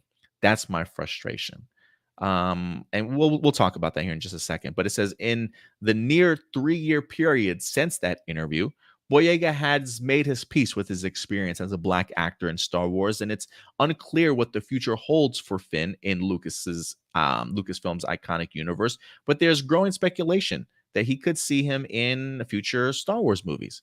He says, when asked about returning, he says, those comments was a few years ago, so they were the subject of that particular project. But I'm open to all characters and scripts that are enjoyable, have a great cast attached, and a terrific director. So yeah, I'm open to all opportunities, is what he said. So very much open to it. And we've talked about this before in the past, Stuart, that he's had the opportunity to sit down with Kathleen Kennedy and kind of hash things out. He says, that comes after supposed talks between Boyega and Lucasfilm President Kathleen Kennedy, who have buried the hatchet over Boyega's previous quotes, as he made it very well known that he didn't really care for how his character was certainly used. But since then, I think we've heard several sort of articles that have talked about Kathleen Kennedy along with John Boyega actually sitting down and working through this situation. So it seems as though ever since then, I feel like this isn't the first time that we've heard that John Boyega is open to return, but he's kind of confirming it once again here. What are your thoughts in regards to some of his comments, Stuart?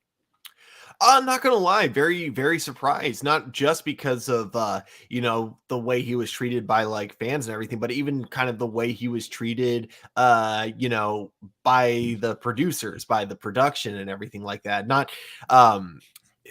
Not necessarily like on set, but more in like the way his character was kind of like, you could tell that they didn't really have a specific direction in mind with his character, which is something that he himself even brings up. So to see that he's still open to come back, I think is really cool of him.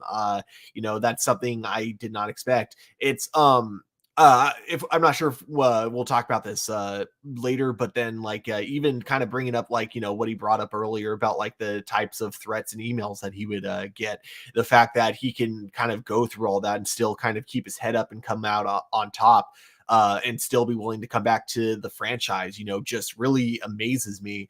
But if he does ever come back, I look forward to it. I really hope he, has a more thought out arc. And like he says, it's got to be the right script. So I really hope, if they have an idea for him to come back, I hope it's not just, he's there to, add more characters to the movie. I hope he's like there because like he's very essential to the story.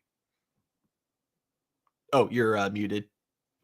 Yeah, I hope so too. I hope that they have learned from their past mistakes, and if they do bring him back, that he's got, um, a significant role to certainly play.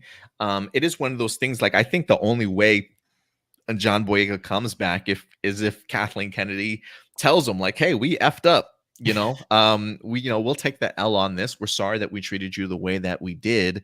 But I think the fact that Kathleen Kennedy and him were, big enough to sit down and talk through things, probably promised him like, hey, we're not going to go down that rabbit hole again. We've hopefully have learned from our ways. Let's kind of prove it to you. We're being much more thoughtful and thought out in regards to the movies that we're putting out now. I don't want to say they promised him anything, but maybe the promise is like, hey, if you want to come back on board, we know that you clearly love this world. John Boyega was a big Star Wars fan. And despite how he was utilized in the movie, I think it's fair to say that people still loved Finn, or at least seeing John Boyega play that character, and probably thinks there's so much more potential for this character to really grow that I would love to see him kind of come back. But the fact that he's open to it now lets me know that him and Kathleen Kennedy clearly have had some talks, and she's kind of reassured him like, hey, this isn't, this may not happen again, or especially if the racial backlash starts happening again, the fact that Lucasfilm will certainly have his back this time around and not necessarily let him flounder in the wind. But I am kind of glad that he brought up that time and really expressed himself in the sense of like, having that type of stuff thrown out to you really changes a person. I appreciate him talking about how militant, or like how his mindset sort of changed over the years. When you constantly get that pushback, there is sort of like, I won't say defensiveness that one takes, but also the idea of having to push back yourself, right? And sort of recapturing not only your pride, but the idea of knowing, like, your confidence and knowing who you are as a person, and not letting these people sort of just trample all over you. And I love the line that he says, Star Wars put me in this movie, but I don't necessarily know if the industry was ready for me, ready to sort of accept him in the roles that he was playing, or just society and culture in general. And he's got to be that person that sort of pushes back against those norms. And we saw how people certainly reacted to it. So I do think that he's right in that sense, that they put him in a position that maybe even the industry certainly wasn't ready for. He put himself through the ringer in these trilogies, with really receiving some terrible threats and things like that. And I can understand it certainly changing him as a person, because it does harden you. It does make you defensive in a sense of having to stand up for yourself. And it always makes me laugh in the sense that, you got these bullies and you got these racists out there that want to poke the bear.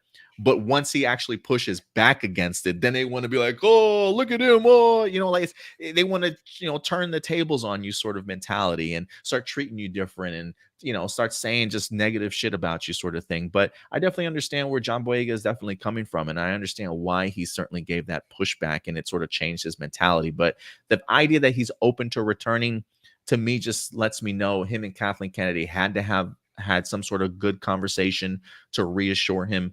And I do think that we will see John Boyega again. Nothing's been confirmed yet, but I do think that we will see him in these upcoming Star Wars movies. And for me, I honestly think that's a win, because I don't think you go wrong with not casting great talent. If you bring somebody that's just great in regards to his performances, he's going to bring that to the movie, regardless of what the script certainly looks like. And great examples of that would be John Boyega in Detroit, which I highly recommend. And I've been hearing he's been getting a ton of praise from his Netflix movie. They cloned Tyrone. So definitely go ahead and show John Boyega some love and check out some of his content.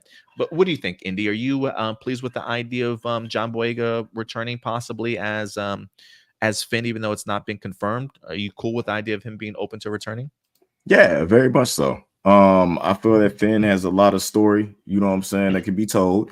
I would love for him returning, whether I would love like a Disney Plus show just following him, and what he's doing right now. But I would also love to see him return in the future with Rey. You know what I'm saying? Because that's that cast. Like, you had, like, Luke had his Han And you know what I'm saying? It's Leia, you know what I'm saying? Rey has, you know what I'm saying, Finn, and you know, everybody else. So I don't see how they can further her story without bringing a character like that back. I just hope they take the time in order to develop and tell more of a story, you know what I'm saying, from his opinion, because the little pieces we got of his character, I really enjoyed. Yeah, I agree. I think he definitely deserves some character growth and certainly some attention. Even if this is a Rey Skywalker movie, I definitely do hope that he plays a big, significant supporting role character in here also, because definitely feels like there is some meat left on the bone for sure with this character. Any last thoughts on this, guys, before we wrap up? No, I think that pretty much nails it. John Boyega is a threat. That's all I'm going to say. Like That's just all I'm acting wise, like to Hollywood. Just acting wise to Hollywood. If something happens and we end up recasting Kang, all I'm saying is you should look his way. Yeah, I think he's that powerful of an actor. I totally agree. He's really that good. All right, guys, let us know your thoughts. John Boyega, open to returning to Star Wars. Yay, nay? How would you like to certainly see him utilized in future Star Wars movies if he were to return? Let us know your thoughts in the comment section box below. And guys, I think that will wrap up all of our live viewer questions. Oh, not live viewer questions, all of our main topics for the day. But Stuart, I think you do know what time it is. It is time for live viewer questions. And we're going to be getting into your guys' live viewer questions today. Let me go ahead. I actually do have to get going, but whatever questions like you guys aren't able to get through, I'd be more than happy to read the rest of them tomorrow if you don't get through all of them. Okay, yeah, let's we'll see. I don't even know how many questions we got, but we'll definitely try and breeze through some of them for sure. But appreciate it, Stuart. Awesome. Before I go, everyone, just so everyone watching is aware, if you guys keep up with my Star Trek and Superman reviews, they will be up tomorrow. Basically, I'm going to upload one in the morning. The other one will be up in the early afternoon. But yeah, I will see all of you amazing human beings later. All right. Take care, Stuart. See you later, buddy. You too. Bye. All right. Let's go ahead and bring up these live viewer questions. Where did it go? All right. So if you guys ever want to go ahead and post a live viewer question, just go over to our YouTube channel. As you can see, we've completely rebranded. We got some a ton of new designs up here, but always go over to our community tab. There usually will be a live viewer question post, and we've got 5 questions. So we may be able to navigate all these real quick for you guys today. So let's kick this off, Indy, shall we? Let's go. Here we go. So we got Jessica Friedman, which I think Jessica Friedman actually just recently followed us over on Instagram. So appreciate the follow. When you think the writers and actors strike will end, and do you think Harley Quinn will get a season 5? Well, we just got the trailer this week or last week for season 4 of Harley Quinn. I'm kind of curious, Indy. James Gunn clearly knows that series is popular. We are getting a season 4. Any chance you think we get a season 5? As long as you can keep that voice cast with Kelly Kuko and them interested and attached, and with that, it seems like with them, it's just interesting storylines and different ways to go. As long as they got somewhere to go with it, I believe there will be another season, because I don't see that show not doing numbers on Max. And as far as how long the writer strike and actor strike is going to go, I honestly have no idea. We've heard several different stories, sources saying that the executives, especially when it comes to the writers, want to wait them out until they're like, can't pay their rent, got no house to live in sort of mentality. Just really terrible, disgusting mentality. So I have no idea, honestly. Like, I wonder if they are waiting for like a quarterly earnings call, until they start seeing things on the downward trajectory before they're like, oh man, we got to do something. So, if that quarterly phone call comes in like September, I don't think it's going to show that much of a significant drop yet. I feel like it might be like the first quarter of 2024 that maybe their earnings might look a little bad when they don't got content that they're kind of pushing out. So there's a part of me, Indy, that I want to say this doesn't get resolved by the end of the year. But I got to think that there are people like hairstylists, makeup artists, all these other people that are kind of out of work, all these other companies that depend on the studios to be in production. I got to think there's got to be a lot of outside sources that are really pushing these dudes to kind of get back to the table and figure something out. So there's a part of me that wants to say by the end of September, beginning of October, but I don't know if that's wishful thinking or not. What about you, Indy? Do you know any idea when this might end? I've been listening to, as you know, I'm a fan of Batman Beyond. Well, Batman Beyond. Huge Kevin Smith, Mark Bernardin fan. Who Mark Bernardin is part of the Writers Guild now because of the writing he's been doing on certain shows. But he's also still a news guy because he still has his card for, you know what I'm saying? So he's still able to report on news and everything like that. He's just not able to, I guess, talk about new trailers and stuff and everything like that. And he believes we're not going to see anything anytime soon. Him and Kevin Smith both, because they can't even talk about the projects that they're doing and everything like that to promote. But the two sides are far apart.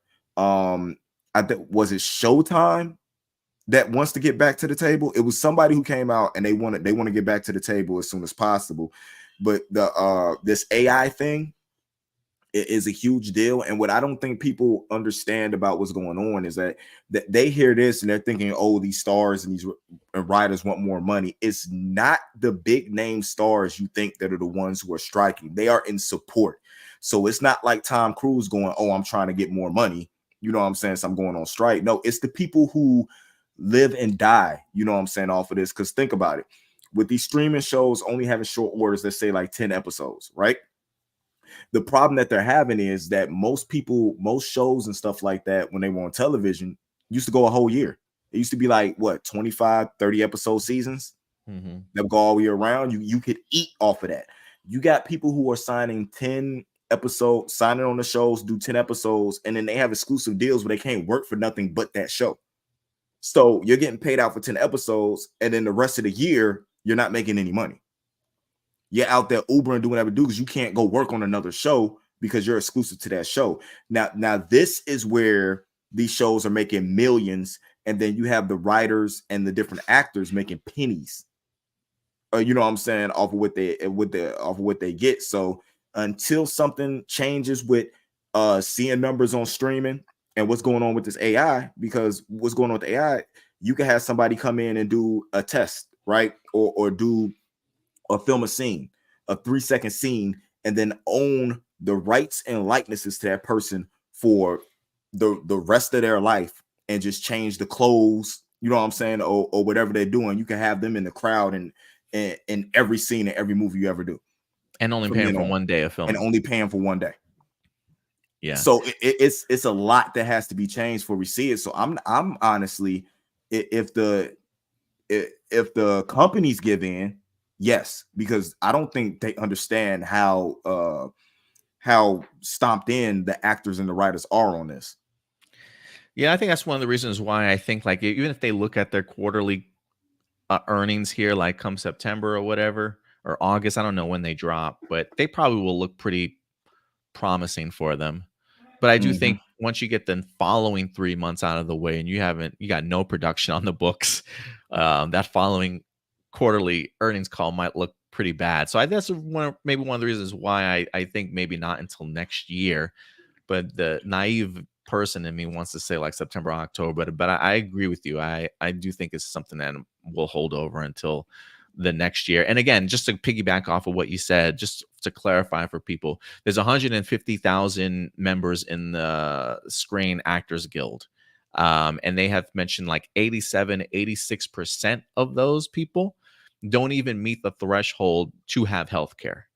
Talking about that, they're only making about 20 grand a year. Right. And so the threshold to make healthcare is 26,000. So you've got 87% of the SAG Guild, the Screen Actors Guild, that don't even make $26,000. Like, I literally make more money than these actors that are on television, which is pretty sad, to be honest with you. So Yeah, it's not about the 1% or the 10% that are making all the money at the top. It really is those on the bottom. And again, I think the importantness of having these big stars come out and talk. I've heard Rosario Dawson say, you know, she appreciates the people that came before her that were on strike.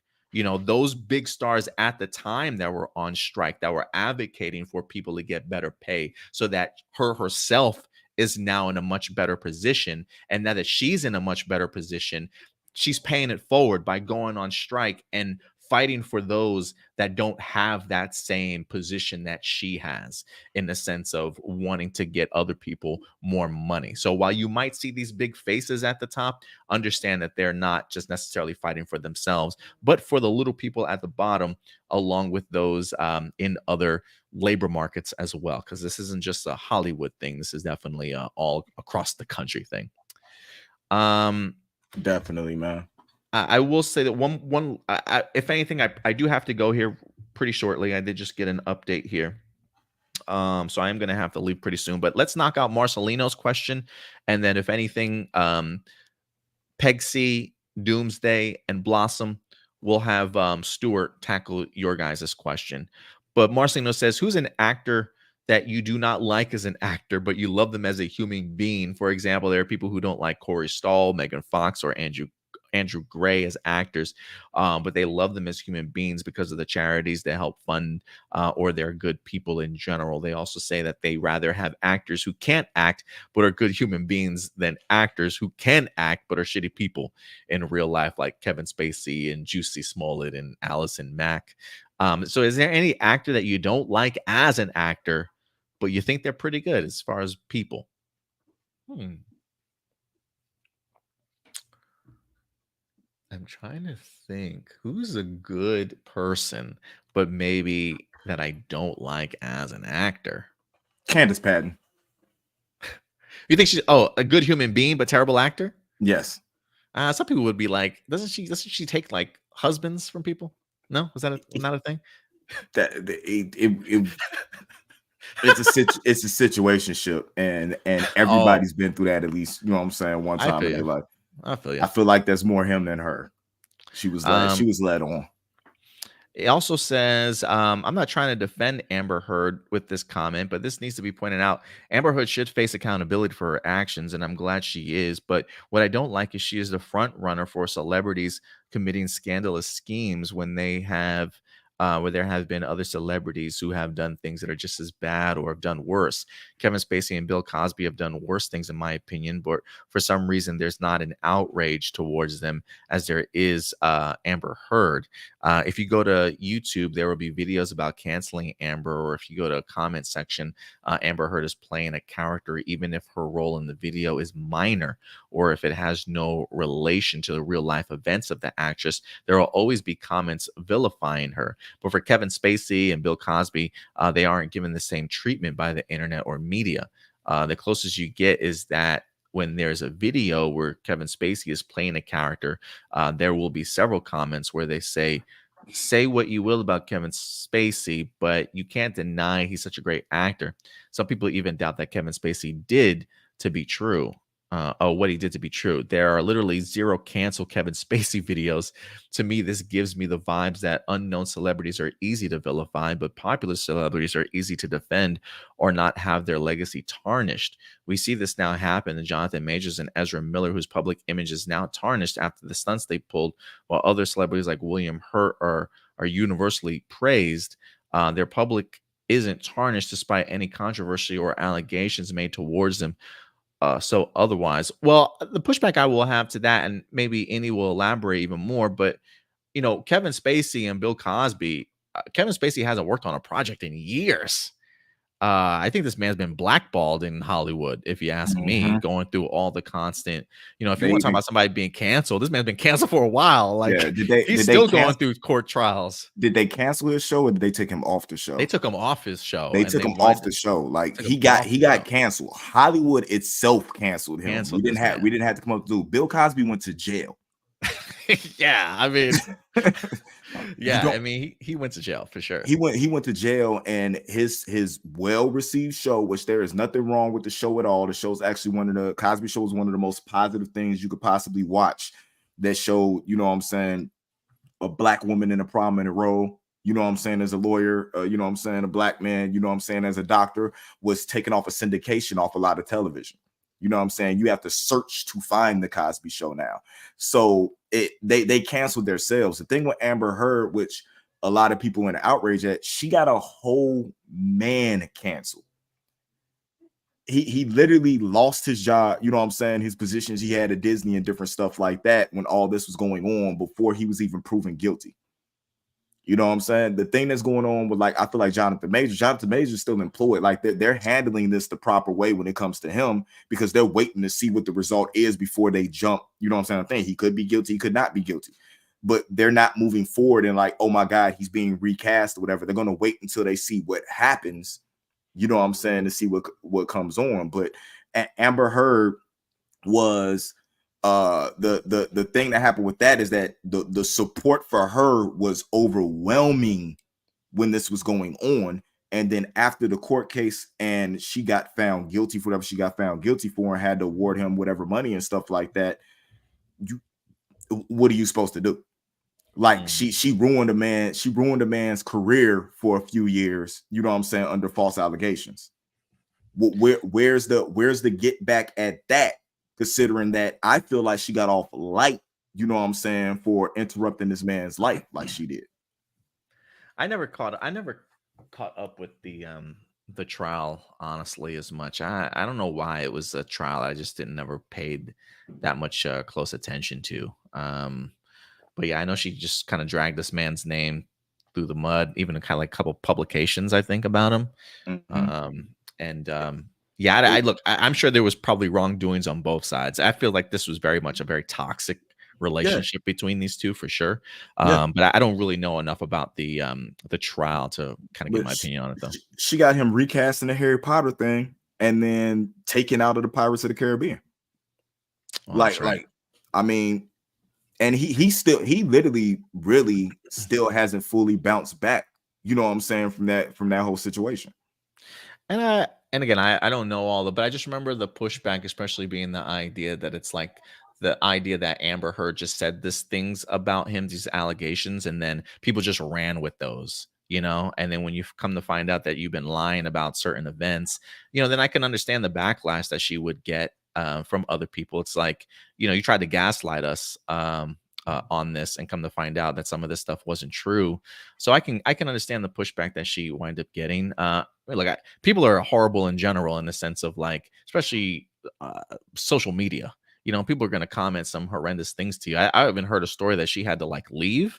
I don't know if she left America or went to, like, another country to live to kind of get away from all the backlash. But I'm sure it was tremendous on her. I don't feel any sorry for her, to be honest with you. But I do think that she's gotten her fair share of cancellations, though, honestly. Yeah, with this, he goes that he's mad that people are constantly vilifying Amber Heard, but yet praise Kevin Spacey as a great actor. And I feel like I personally can separate the two.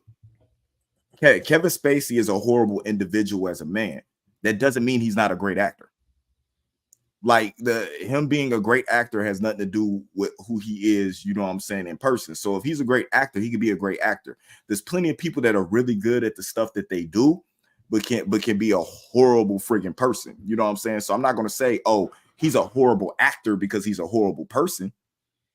You know what I'm saying? I'm not going to, like, if he's a good actor, he's a good actor. I personally don't support his movies. I personally don't support him, you know what I'm saying, from what he did.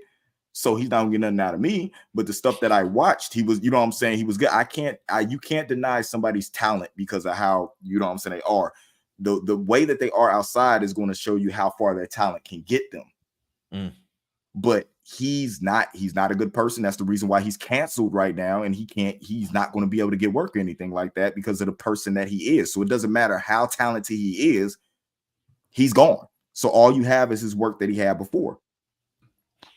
And so again, Peg C Doomsday and Blossom. Just 3 questions, but if anything, we'll probably have Stuart knock those out for you guys tomorrow, and he'll have them ready for you guys probably sometime on Tuesday or maybe even Monday night. But we'll definitely keep you guys posted. I apologize that we ran so long today, guys. I usually like to try and get these questions all answered as one, but yeah, we had a lot of huge topics to dive into today, especially with San Diego Comic-Con this weekend. So we were bound to have a lot to certainly have to recap. But again, we will get to those questions for you guys in a separate video this week. So look out for those. But Indy, I think that's going to wrap it up for us here, buddy. So thank you so much for joining us, man. Thank you. Shout out to Stuart for being here earlier today as well. Indy, I know you got a show coming up in August. Do you want to go ahead and plug your show that you're going to be at and where people can find you on social media? Yes, definitely. Please, if you guys get the chance, if you're in the Chicagoland area, come out and check me out in Hobart, Indiana at the Hobart Art Theater. August 5th, doors open up at 6, $20 at the door for the Underground Music Fest. Also just added headlining at the Forge in Joliet, Illinois, September 3rd. And also August 5th, if you guys go to Bandcamp, search Nerd Mix Music, you can pre-order Banner versus McCoy, the EP that I have produced by Just One Beats. Take the chance, go check it out, because any money that you contribute does nothing but help what we do, everything when it comes to nerdy pop culture. So yeah, definitely go ahead and follow him, guys. Check him out if you're in the area for sure. If you want to follow us on social media at A+ Opinions. Oh damn, I don't even have it in here on this new overlay, but I'll fix that later. Follow us at A+ Opinions, very active over on Facebook, Instagram, Twitter as well. If you're not checking out our Facebook page, please go ahead and do so. That's where we post all of our news, articles, posters, trailers throughout the week, and then we pick our topics from there to go ahead and discuss here with you guys every Sunday. We're also on Spotify for you audio listeners, or wherever you get your audio podcasts. Just search A+ Hero Report. And Spotify does now do videos as well. So I'll go ahead and get that uploaded for you guys later on today. But other than that, guys, that'll do it for today's show. We'll certainly be back next weekend for you guys, next Sunday. So certainly follow us then. Hit that like button, hit that subscribe button, leave those comments at the end of this video so we can go ahead and continue this conversation. But until then, do us a big favor, guys. Take care of yourselves, take care of each other, and keep it A+. We'll talk to you guys later. Bye.